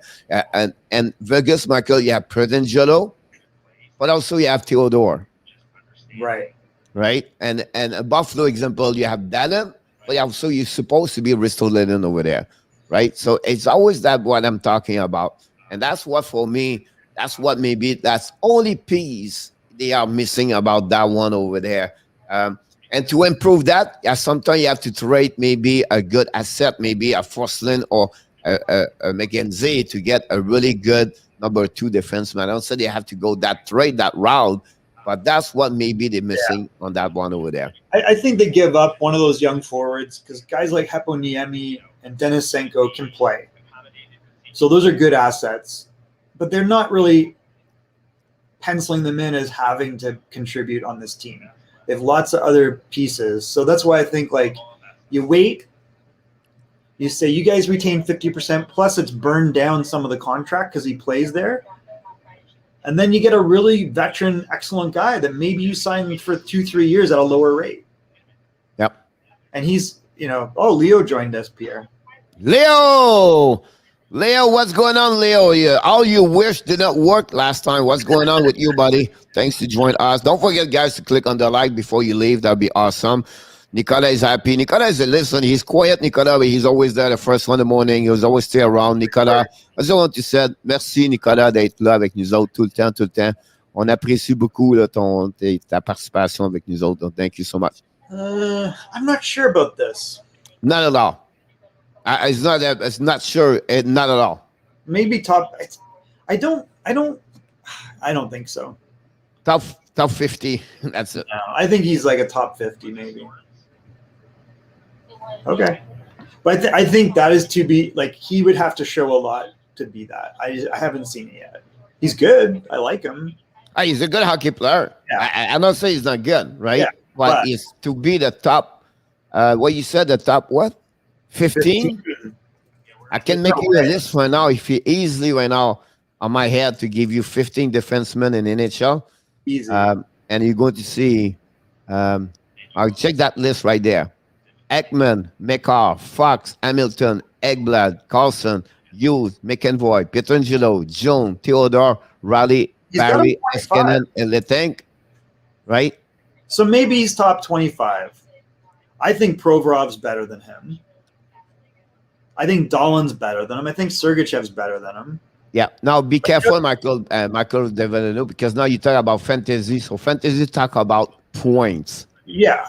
Right. So for me, I would take Michael right now, Devon Toews before him. Would you? Devon Toews? Oh my God. You talk about number 2. That's what is the big defenseman over there beside Kel McCarr. Yeah, maybe. I'm trying to think of what's Devon's offensive actual production? Is it pretty good? He's not score a lot, but what he does, Michael, he brings. What's wrong with that? Not bad at all. 5'5", 5'6", That's good about that one over there. But I believe Devon Toews is underrated. Maybe. You know what I mean? So I think that's like. Last year, at least last year at least. Michael, what the hell is happening in Buffalo? They basically trade someone to the middle tier. We don't know. Only affect my Anthony. They're looking not great. It's mistake after mistake. I really think Montreal is going to make a move for Masnes. They should have 5 minutes. I will tell you why he did not move Mike. And Tap. I apologize. I screw your name. But I will tell you, Michael, also for why. Because Masnes is a left D. That's the only reason why he did not move for him. If it was a RD, they will. But because he's a left defenseman, they don't have already solid on the left D. They have 5 defensemen, 4 at least on the left, the LD. So that's the reason about that one. I'm having fun playing with my RC truck on my Monjeri. That's awesome, Leo. This thing is a beast, 55 miles per hour. That's crazy. That's awesome. Well, Pierre, we've been on for a while. We still have 17 people, so that's crazy.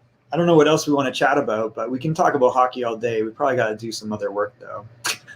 Yeah, of course. But again, I think overall, I think that's good about that one over there. Would be very interesting about that.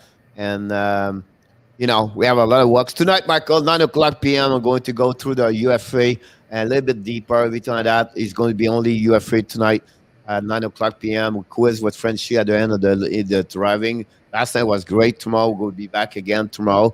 And then tomorrow night also. So a lot of things going on. You have be alert. Lander is not done. Tatar is still on. You have a couple of players. You have to be sure. Sometimes it takes a couple more days. It's not happening right away. And that's normal. That's part of the hockey, honestly, about that one there. But that's pretty much what's happening right now. By the way, talking about the goaltender, Michael, Daniel Vladar for Boston was straight to the Calgary yesterday for the 3rd round pick 2022. That's something we did never mention about that one over there. That's kind of weird. I'm kind of surprised at that. I like Jeremy Swayman. I think picking up Olmark was excellent. We know at some point they'll have Tuukka Rask. Yep. That's actually pretty high return for Vladar. I don't project him as being more than a backup. Do you know, Toronto signed Curtis Gabriel? The defenseman? Yeah. Really? So they got him, and then he said this morning, he asked him, what is your strength in hockey? He said, it's easy. My ability is make life miserable for other team. That sounds right. That's pretty much he can do, I believe. So, what I mean? That's probably true. Toronto, listen, no matter what, they've shown absolutely nothing that they're going to win anything ever. However, if you look at their lineup, the top 6 is really good. Kerfoot, they'll have to do something about this at some point if he doesn't produce. Mikheyev is not an intense guy, but he's a good contributor. The David Kampf move was a little bit weird for me. He's one of these guys that can contribute without hurting you, but he doesn't really get you any points. But he can play center, he can play wing. I like Michael Bunting. I think he's better than Galchenyuk. So I like that. I like the way Wayne Simmons plays. Spezza had a great year, Pierre. And then you mentioned this. Curtis Gabriel is a nasty person. 6'4". Yeah. Jackie Gold said you want to get out soon he can. He said, look, I'm tired, sick of what's going on right now. I just want to focus on my new team, and hopefully this is going to happen very soon. Just give you another idea how this is getting, he's such worse and worse. Just get rid of this guy. But well, that's nice, buddy. But you signed a $10 million contract, and you're the captain. So, I don't know. So I think Toronto is interesting because they still have some players to mix into this. If you look at their lineup, the core is there for a while, and the core is very good. I think Nick Robertson's going to bust through at some point. I've always felt that he's better than his brother Jason. He's got more explosive goal scoring potential than Jason Robertson. So this guy at some point, he's very young. He's I don't even know if he's 20 yet. Yep. I like Rasmus Sandin. I like Dermott. I mean, there's nobody here I don't like. So what's with the goaltending? I don't know. But it's not the end of the world goaltending, right? Like, it's not horrible goaltending. There's no Carey Price there, but it's acceptable, right? Like, Mrazek can steal you some games. Jack Campbell can steal you some games. Did really well last year. So maybe as a tandem, it's pretty good. Will they ever win a playoff round? I have no idea. First of all, Jack, thank you so much to be a part of the show. Welcome. Hopefully, you go to subscribe to the show. That'd be great. What the Devils do next? They are still talking about to add another forward, top 6 or top 9. I think a guy like Brendan Saad is right now on the discussion to get there. Possible. You have an offer from them. I think they are looking about to add that kind of players. Can Tatar go there? I would be surprised. But that's pretty much it on the UFA they can get. Can you get a depth players possible? They had that, but I think overall after that it'll be done for them. If Nico Hischier can actually play a full season, he's a very good number 2 centerman. Jack Hughes, I think, will take another step in his development, and I think he's excited because his brother has been drafted there. His brother could make the team, Pierre, but I don't think so. I think they'll send him back to Michigan, and we'll see him in a year. Like, I don't think they're going to rush him. There's no reason to rush him. Overall, they got good depth. If they add a Brandon Saad to this lineup, I like Miles Woods. I think that does Brandon Saad put them over the top? And where do you end? The other question mark is Alexander Holtz comes over. At what point does he fit into this lineup? I think it's sooner than later. Because you don't have a guy like him that can really snipe. And he can really shoot the puck. And he's a good distributor. And he's physically mature. So that, those are question marks for them that have some upside. You add a Brandon Saad to this. I really like Nolan Foote, Pierre. This guy's a monster body, and he can shoot the puck. Like, Nolan Foote, you're hoping has enough foot speed to be an impact player. But at the very least, I think he's Josh Anderson. Well, that's still on the rebuilding, right? So Absolutely. They have to get another couple of good trade. Another use now and everything like that. So they are on the rebuilding. I think Subban's going to be gone next year. They're going to have more money to spend. They're building their defensemen very well. I think they have another D. I have to get one Subban's goal, so that's good. They build from the bottom. They have Jonathan Bernier and on the goaltender there. They'll maybe get something else after that. But I think they can get like 2-3 forward next season. That would be awesome to add what they have. But they have the plan to take a time. I think we don't give enough credit for Tom Fitzgerald at the end of the day. I think he's doing very well as a GM for the Very good. Very good. And I agree, Michael. Jack Hughes at some point will be like Patrick Kane. He put on 14 pounds last year. He just needs time. He's an elite skater. He finds seams. He does a lot of things that Patrick Kane does. Yeah, I think it'll be a little bit longer, but he's going to be maybe possible to be at the top 15, 20 at some point. Right. It's just like development. He take him a little bit longer for that one over there. Hi, Jen. Thank you for joining us. But, you've got to be encouraged by this. This top 4, excluding PK Subban, who is not a top 6 in this lineup, or is only top 6, not top 4, I think.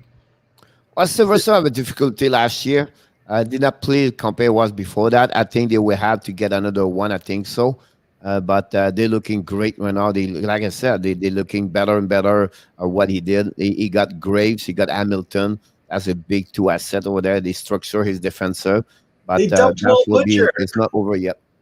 They got rid of that 3-point-something million for William Butcher. So we'll see what happens. So you think about it. You go, all right, maybe they're better than we think, right? And then they picked up a very good goalie in Bernier. Like, Mackenzie Blackwood is already a number 1 goalie in the NHL, and now you've got a very good number 2. Yeah. This team might be more competitive than we realize. It might take a year. I think they still have a 2 years at least, a 2 years frame for sure. They would be who they pick up after that, but they're looking better and better for sure. They start to do that. I don't know what's going on there. Like, did you get all the question in the chat? Or I think so. They're commenting on the contract. So how do they carry Subban and Hamilton's contract? I think the way they carry it is short term because there's only 1 year left on Subban's deal. Subban is out next year, so he's not have no problem with that part over there. Jen said hi to Coach and Michael. Leo, he says he won't have a contract. He will be lucky to finish this one. They'll ride it out. Here's what happened. What I would predict this for you guys. He's going to get maybe a contract again for 3 years after the next couple of weeks or month. All right. But I think he's going to be done as a GM very soon. It could be 1 year. That's it. And I don't think he's going to be fired. I think he's going to become he's going to become the first president hockey operation for the Montreal Canadiens. Then after that, they're going to get another GM under him. It could be Patrick Roy, it could be someone like that. Yeah, and then that's the way I believe Molson. Molson's not going. I'll be honest with you, Michael. I could be wrong. I would never. I don't see Molson fire Mike Bergevin. I don't think that's what they're talking about, though. They're talking about having Subban and Hamilton's contract. Are they talking about Bergevin in that? No, he's talking between Leo Jalbert and yeah, I thought they were talking about this. I thought they were talking about Subban. I don't know. I thought he was talking because they bring the point before that. They was talking about Bergevin a little bit higher. Oh, maybe that's what it was. Blackwood's going to be. He's already a very good goalie. Bernier is already a very good goalie. Wedgwood's a great number 3, so he'll go to the AHL and he'll come up when they need him. I love the acquisition of Ryan Graves. Damon Severson's, like, you look at their top 4. Ty Smith, super underrated. I'll be honest with you. The way they are built, Michael, that remind me a little bit what Seattle did. Yeah, I mean, Heischer is probably overpaid. I don't think he's a 50-point player to me. But other than that, yep. I mean, Pavel Zacha played great last year. Don't forget to click on the likes, guys. That would be great. I really appreciate about that one over there. What about Slow Joe? Is this signed? Is they not signed yet? And the reason why, Julius, they wait to see what they are the next move for Toronto, and what are the next month they're going to realize they need more, or they have enough little bit more money for him. Whatever it is, they will sign up him. He does not go nowhere. I don't think so. He will sign somewhere. It's just a period of time to be patient. I'm sure they already talked to him. I'm sure they tell him what's the plan, and he is on option B for Toronto. See if they can bring him or not, everything like that. So that's my understanding for what I heard from people from TSN and Sportnet. Yeah. So Sharagovich, by the way, great year last year. They moved Maltsev, but Sharagovich had 16 goals in 54 games, so that's positive. He'll probably get $3 million, I bet. But otherwise, this thing is structured very well. I mean, it's still on already, and yes, the free agent. Honestly, what happening the first day? It's really like a market where everybody's shopping, signing everybody. Then it's going to have that number 2 where they're going to have a couple of signatures. That's all pushed back a little bit longer, and then next week maybe one player did not sign yet. Like example, like Corey Perry maybe signed with Montreal. Example, so. It's going to be like this for now until the players have no contract can sign at any time if it's they have enough money to sign him. Are you guys surprised Fleder did not go after it? Not at all. I would have. I mean, that would have helped them a lot. No, because the problem you get with him is that he wants 4 years, Michael. That's and at 3+36 every time that. I think that's not the money. They prefer to keep that money to pay somewhere a better second defenseman at some point. They were helping him 1 year, but not for the 4 years they will request. Because if he play only 3 years, now you pay about like another like maybe $5 million per year to get him. I think it was too much to get him. Yeah, well, it's true. The last time they won the Stanley Cup, it was black and white. There's just a weird psychology across the city in Toronto. They've always had the Harold Ballard curse. Anytime they make progress, where they had the Cliff Fletcher era, there was politics inside the organization that cut the legs out. They made progress under Pat Quinn, and politics with Ken Dryden cut the legs out, right? So they go this Zoom, I think the difference is Brendan Shanahan. And I think that the ownership of Rogers and Bell is actually probably pretty hands-off. And the guy that's running it, that owns the difference between them, the construction guy, I forget his name now, has done a pretty good job of putting in good people and letting them do their thing. I would have liked to see Lou Lamoriello stick around a little longer, but I get it. Like Dubas has shown he's very capable of being a GM in the NHL. I think they overpaid for their guys too soon. And, that might kick them in the butt. What are your thoughts on the Panthers' first-round pick, Samoskevich? I'm not sure. I don't know if he projects to be an top 6 NHLer to me. I don't know where you are now. It's like I thought just you all the question up and down, and then sometimes you jump like 3 questions down. I don't know. Yeah, I just noticed Anthony said, Michael, what are your thoughts on the Panthers drafting Samoskevich at 24? I don't know if he's a top 6 NHLer. The Tampa Bay Florida rival will be awesome this year. I agree. Was Aaron Ekblad one of the few defensemen that got exceptional status? Yes. He got exceptional status as a 15-year-old. So he played in the OHL with Barrie a year ahead of what he normally would have. He was drafted at 14. He was also 6'1" and 200 pounds at that point. He had a beard. And Julius said something about, oh my God, the Oilers, please don't sign Joe. My point is like, I agree with him at the point where. Oh, Julius? What he said about Joe, I think it's time to move on. I think it's time to. He's 42 right now. Yeah. I would prefer to give more chance to Michael Blunding and those kind of players at the bottom, like Nick Robinson, everything like that. Yep. But if they get him for under $1 million, like who cares? He brings something to the room. I don't mind that. I like better what Wayne Simmons brings. Jason Spezza showed he can still play. Well, right now they have enough leadership like that inside the locker room. Do they? I mean, they have already Jason Spezza over there, Michael. I think I would have said, but they've lost Zach Hyman, and they didn't keep Nick Foligno, which is a very expensive loss. Well, they gave a first-round pick for him. I mean, it's obviously going to be a late pick. And think about that. After that, they lost also a Nash. Riley Nash, yeah. I don't know if he lost him, but again, that's a big threat they lost over there. He was overpaid, but yeah. Not at all. You're not going to see any other offer sheets about that one over there. And I always said why you said that, Coach, because usually if they do this, they try to do it before the UFA. Yep. So I'm not saying they will, but it would have been. I think that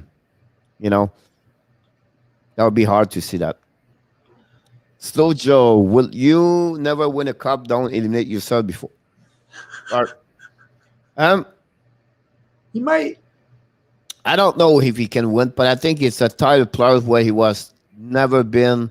He was born with. I don't know. He was born, but he had a lot of skill, talented. He used this.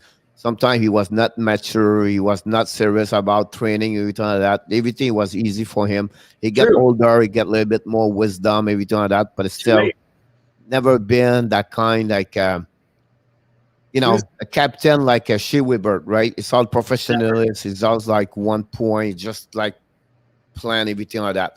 Thornton is like a roller coaster, like all right, not big deal, guy. Let's go on the rest. No dress up. It's not gay. Yeah, it's at that time the players like that he was like that's always been. I know very well him and his brother, and just give you an idea, his brother is the agent for him. So, for Joe. Yeah, you have only one customer. It's Joe. He lives in Aspen and in Colorado. Oh, okay. He's a good hockey player, by the way. He never make it, but he's a really good. He's 6'5". He's a big guy. Good hockey player, but he never been to the NHL. But yeah. Well, they had a cousin, Scott Thornton, right? What? Scott Thornton was their cousin drafted by the Toronto Maple Leafs. Yeah. Never really panned out, but he was a good hockey player in the OHL. I think Bergeron did some real move yesterday. Very happy about Coach. I'm a little bit concerned about that part because now I'm watching more that information about those picks. But again, David Savard, Michael, he's not what the David Savard was like 3-4 years ago, right? So No, that's what I was saying. I think the expectation have to be not to, because Montreal, oh my God, David Savard will be great, right? He's going to be good, but he's not going to be that good. He's not better to Joel Edmondson. No. He's not better to Ben Chariot. Nope. Right? He's not going to be like Jeff Petrie. So we have to be limited. If you think he's a good defense number 4 and maybe 5, you're on the good spot. Or if you think it's going to be a spot, I will Shea Weber number 1, you're on the wrong spot. You're completely about that one over there. You're gonna Mike Hoffman, you're going to love his power play. You're going to love his goal, but he does not go score an even string. And also he's difficult on defensive side. Sure. So that's how he is. So if you expect now to get a superstar who get like this, no, it's the third line, second line max, right? Play a lot of power play. They would get those shots like Ovechkin, Stamkos, and Kucherov, and those guy. That's he is. A one-timer shot and a wrist shot is called 30 goals per year, 25-30, and 10-15 of them are on power play. If you're happy about that, it's fine. But he's not going to be the guy like he's going to play like 19 minutes per game, every time like that. That's not he is. But so that's expectation have to be get. You get Cedric Paquette is a lower 4 center. That's pretty much it about that one over there. And they got Chris Weideman, where is the defenseman number 6, and that's it. So he did a good job. Yeah. But at the end of the day, it's not like the best of the best you got on average, but he got what they have on the list right there. He cannot afford Doug Hamilton. He cannot get the best way like that. So they got something good, but not the expectation. Don't be too high about those players. It's just fill the hole. They're missing a center. Qualify him like a second or third. I don't know. But they don't have a lot on the other effect. David Krejci. They don't have anything else on the UFA. Can they go on the trade? That would cost. Depend what kind of player they can get in return. But I think there will be something like that. They have to look about that one over there. The key for Montreal to make the wild card playoff, Michael, and it's a lot of pressure when I'm going to say that, it will all depend how Kotkaniemi play next season. I would not count on anything from him. So if Kotkaniemi can become a pointer about 50 points, like 15 goals, 35 assists, right? Montreal is going to make the playoff because he will satisfy everything around him, and that will make the team better on that one over there. The Jonathan Drouins are going to be another impact about that one. So it's 2-point allocation. What I believe at the end, that will be make it or not make it, because that line over there, for me, that's what I'm curious to know and what to see if they can do it or not. I don't see him help. I think the real upside for them, Cole Caulfield for a full year with Nick Suzuki. Suzuki's already looks like he could be a 60 to 70 point player. That's huge. Cole Caulfield will probably match his scoring with more goals. They both can shoot the puck real well. Caulfield's way better than we gave him credit for. Hoffman will help with the power play. Kotkaniemi is just he doesn't know what he is. and until he says, I'm a defensive 2-way player, I'm going to play north-south. If he does that, that's his best chance, because he doesn't have the skating and the skill level to be what he would like to be, which is a playmaker. He's just a weird player with his stick, and he's a weird skater. Like, I think he needs to, when he scored in the playoffs, Pierre, why'd he score? Would be interesting how he's going to develop. Probably I get him until 24 years old, honestly. It's just Montreal needs something solid as a center, whatever that. If he can make a big trade, of course he can make a big trade, but you have to expect to lose like Suzuki or Kotkaniemi or Romanov or something like that. It was a gift what Bill Zito did to get Sam Reinhart. It was a gift. So it's not going to happen all the time like that. So to get something great, you have to give back something. So I would move Kotkaniemi before the word's out, and maybe the word's already out, right? Like, if scouts watch this guy a lot, they're not going to love him. It's not that he's horrible, but he's never shown that he's going to be. You can see other guys where you go, he does these things well, he needs to mature physically. That's not him. So it's really cool. It's a question mark when you get him, but he's cheap, and he's still, he might have the glamour of being a third pick, but that's going to wear off at some point. It will take a little bit longer for me. I think he can make the 50 point in NHL, Maybe. but I don't see this before 23, 24. I think that's why it take him where Maybe. he's going to turn for the next 2 years, Yep. how he can develop, how he can understand to become a little bit an asset more now to be benefit like that. Can he do it? I think, but again, you have to be patient and see how he's going to develop and be patient with the potential where he can bet over there. The trade bait for them, KK, Troy, Poland, Northerlander, and draft pick. I think about the young can over there. Romanov could be a part of the trade at some point. It would depend how the team turn around about that one over there. But I'll be honest with you, Drouin is not big on an asset. Poland is not big on asset. Northerlander could be interesting. I think they will not trade him. He's going to be one of the best. It's one of the best prospect, I believe, is Northerlander. I think he's going to be very so. Romanov could be a good one to get out at some point before Northerlander. Be honest with you, what about that would be something like that. Like, so, do you still have hopes for Jesse Ylonen? Because he's 21 now. Yeah. You know, do we ever project him as a top 6? Or is he, or maybe even top 9? Which one are you talking about? The Swedish player Jesse Ylonen. Yeah, so we saw him last year.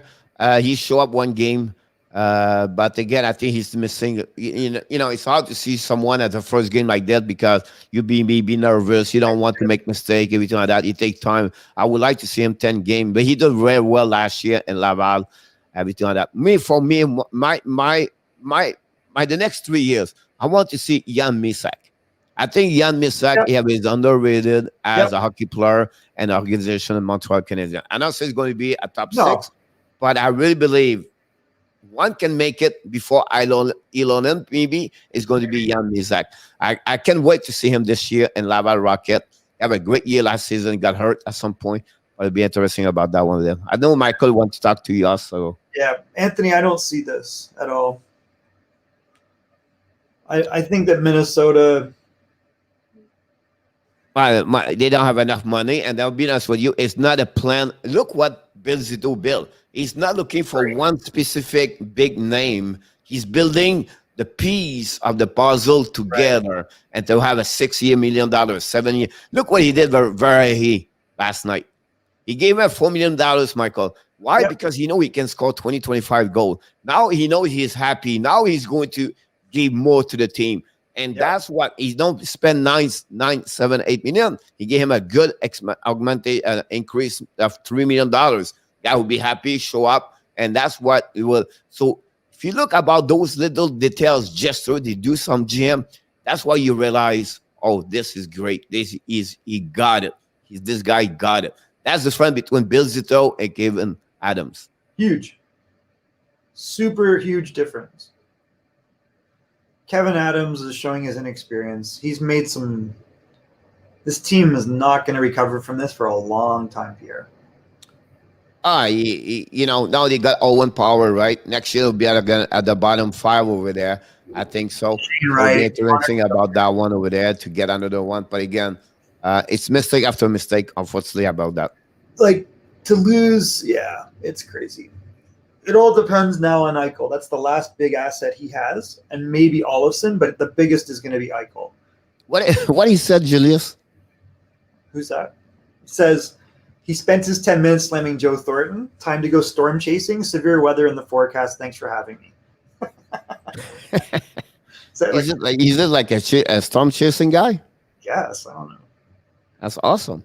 We're learning new things. And Trap. Or Enotap, do that. Enotap, I don't know what that means. He says Jesse Ylonen's a top 9. That probably makes sense. I think he's gonna have a hard time making a top 9 though in that Montreal lineup. The only thing for Ireland, Michael, it takes time for Jake Evans to develop, right? He did not develop at 20 or 19. He go to the route of NCAA, then he get there, and you know what I mean. I think Ireland could be a kind of player like that, but it's a long-term process. Corey Perry just signed with the Tampa Bay Lightning. Here we go. We have the sound. I did not see this yet. That's why I said I was not on that one over there. I like the sound. Where's the sound? Yeah, but if you cannot beat them, join them. Wow, Corey Perry is going there.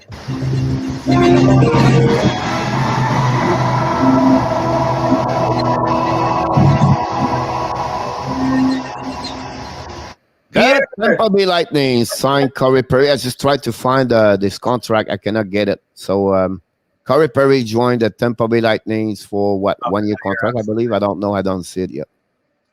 Anthony, Wow, I think we no. talked about this before. I Breaking think news: the Tampa Bay Lightning signed Corey Perry for the 2 years deal, Michael.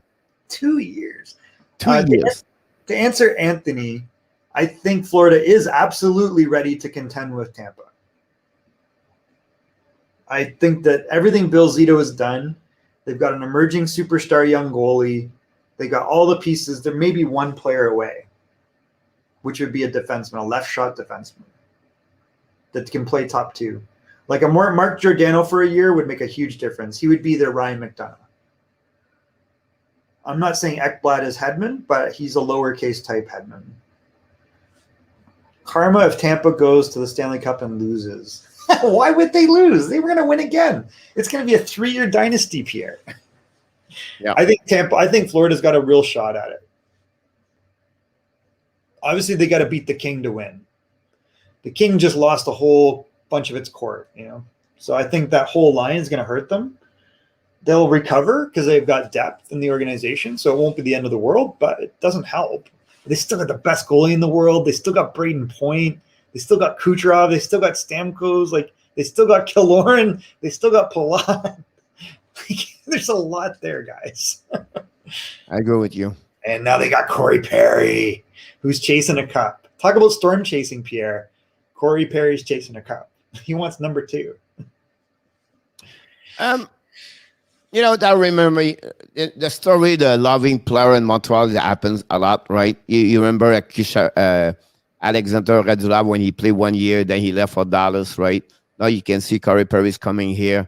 And the only thing I would say to you is this part. When a player tell you, I love Montreal, I love to play here, I love what happened here, you know what I mean? And then he leave like that, because don't always believe what the player said.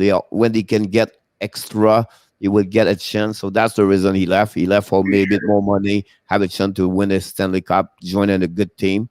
And again, it's the bottom, but could not consider Corey Perry like a good row or a Coleman. He's never going to be that. He's going to be sit at the 4 line over there. And, you're going losing maybe the guy in the locker room, not the guy on the ice at the end of the day. Yep.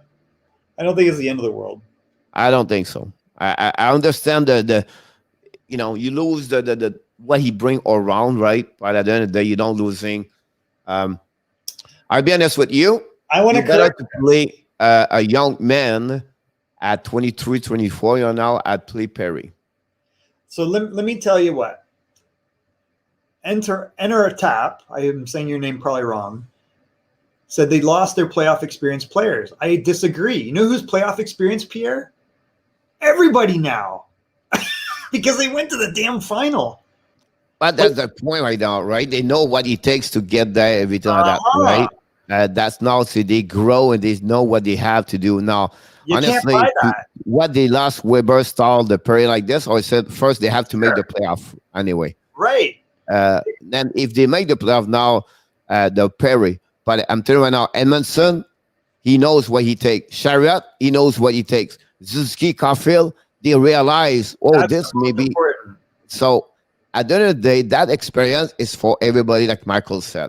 Can't buy that. You have maybe that words or that voice, Michael, sometimes said, look, guys, hey, it's a long series. Take your time. Well, don't worry about that. But no, the players I don't know, Toffoli, Wenderson can said that. I think Chariot, Edmondson, Petrie can tell the boys, hey, listen, we've been there. We know what it takes. So don't panic here. So I think you're missing more it's not Saul a Perry you're going to miss. Maybe a Weber like that. I think will be more in effect compared to them. Dano will be the guy you miss. If you go on the defensive side when they're shut down over there. But it could be this in community by Jake Haven and Cedric Patrick at some point. But again, I think Lekonen is the guy can step up more at Tatar on not on the productivity, but on the defensive side over there. So it'll be really interesting what the turnaround. But I don't think so. You miss because you don't have Perry now at the end of the world. I don't see that wood at all. He scored 9 goals. That's pretty much who he's going to get this year, maybe 5 or 7 goals. You miss more the guys, the experienced guy, everything like that. The guy go in front of the net, that's understand that. But again, that open up now, be honest with you. Do you put Mike Hoffman or you put Corey Perry on the power play? Yeah, and Hoffman, by the way, has been to the Stanley Cup final with Ottawa. Yeah. So it's not like he hasn't been through that grind. No, but think about this. Corey Perry, Michael, was playing power play last year. Well, for sure. I think I'm just saying, like, you've got a guy that's also been to the final. Now, Corey Perry won it once, but Hoffman went to the final with Ottawa. And to your point, he's younger, and right now he's going to score you 25, 30 goals, and Corey Perry ain't. But that opened up another spot on the power play, like Hoffman, like Toffoli, Anderson. Kokanemi always is full-time over there now, and Caulfield's going full-time over there. So for me, I don't see like a loss. I don't either. I would be happy as a part. But again, look, Michael, how I opened up the show this morning, I said, Montreal have already 13 forward, Michael, and I don't think Perry have a spot over there. That's why I started the show today. Yeah. And that's answer back there. I don't know what Drouin's a wild card.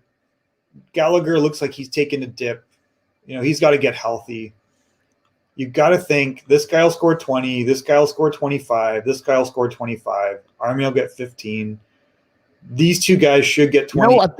But Michael scored 3 seasons at 18 goals, 20 goals. Yeah, I know. He's capable. I mean, he's not a bad player. 22, 20, 15.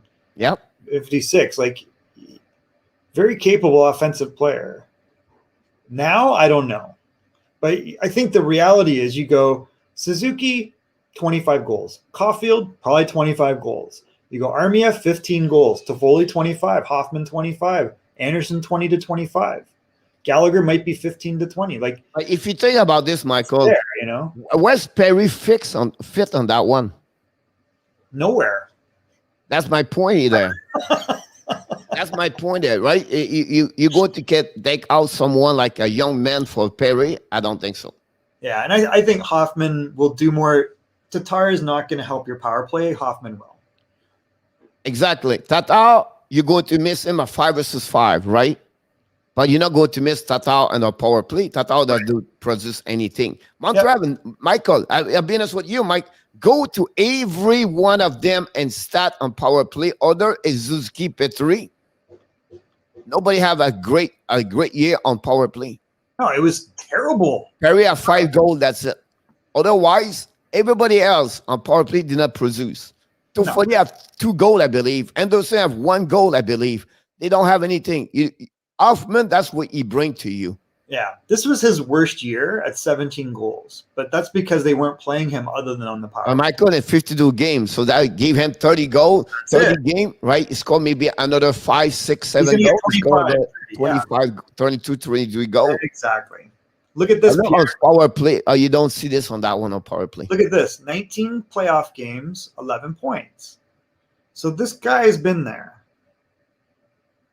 5 points Florida in 4 games, by the way. Right. And scored 3 goals in 4 games. Right. So I think you're in good shape. It's not bad. It's just like it's not like perfectly the best world. But don't tell me because you don't get Perry now. No. It's going to be like bad for the Montreal Canadiens. It's nothing changed. Absolutely nothing. He can go to Tampa Bay. We can go to Nashville. It's not changed what he can do somewhere else. You're not losing a lot without Corey Perry. A lot. Nope. You're losing what you don't have Shea Weber, but not Corey Perry. Yep.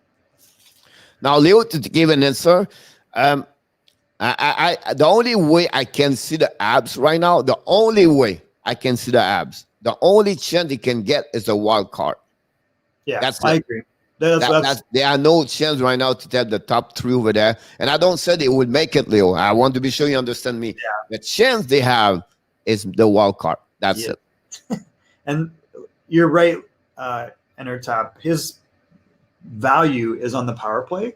5-on-5, it's a black hole on that side of the ice. That's the most at the time the players, Michael, do usually on power play. They struggle on defensive side. Yeah. And it's not easy to play on defensive side. And those kind of players, unfortunately, like him, have a difficult time on defensive coverage, everything. So I can understand that in our tap. But you get a player right you don't have. Yeah. And you line up. And you need that because your quarterback, you don't have a great quarterback defense, honestly, other Jeff Petrie. And they have someone, they have to pick up the puck. You can have a better entrance. What they're missing, Michael, you'll be laugh at me, but they miss Jonathan Drouin on power play because the entrance on the power play. They don't have that kind of skate, stick and glink. That's what Jonathan Drouin is good on, stick and glink and speed to go in entrance. They struggle a lot on that entrance. That's for me what they miss on Jonathan Drouin. But I tell you now, Hoffman is going to score 30 goals. And check how many passes he's going to get Drouin on those 30 goals. 30. But he's the guy he can feed Hoffman is Jonathan Drouin. Well, I think that I still have a little bit of a glimmer of hope for Romanov. If Romanov can make better decisions with the puck, he can help. I don't know if he's going to be a 55, 60-point defenseman, but he's got the skill and he's got the willingness, but his decision-making, he holds on to the puck a little bit too long. If he can figure that out, you've got a problem solved. I think my problem for him is not them. My call for Romanov is about awareness on defensive coverage. He pick a lot of wrong guy or he take a bad decision on defensive side. That's the reason he was out of the lineup this year. Guys. And I think he will come with time with the confidence about carrying the puck and moving the puck, everything like that. I think I believe he has the ability to do it. Yep. Like you said. I think just take a little bit longer for that part. I think he can become better on the defensive side. This guy could be a top 4 defenseman. Yep. I believe that. That's what I think. I think I hold out the hope that this guy becomes a 35 to 45-point defenseman, making good entry passes, taking the first step out of his zone, getting it to the red line. And that's what Montreal is kind of missing right now. Because I don't think that's Shea Weber, right? Like Shea Weber is a big shot in the point. He patrols the blue line really well. The reason they're going to miss too much Weber, I think Caulfield can become the guy can score more on power play on the left side, what Weber is. Now you're going to miss that the 100 miles per hour is right. But with the injury he got with the thumb, everything like that, you can see he was his worst shot, the worst year at shooting on the net because he cannot shot. Yeah. So that would be the problem about that one over there for sure. Just look at the new point production reduced because he became a strong defensive player. So I did do the follow-up with Yatini. I got to jump here. All right, guys. Thank you so much, everybody. Look, we did 2 hours. This is over what we thought, but we would like to invite you, please. Don't forget to click on the likes. We have 18 likes. It would be great if we can get out here with 20. And don't forget, 9 o'clock tonight, we're going to be on the Power Play show with Coach Frenchy Eastern Time. Thank you so much to join us, everybody. We wish you an amazing, great, thankfully Thursday. Thanks, Michael.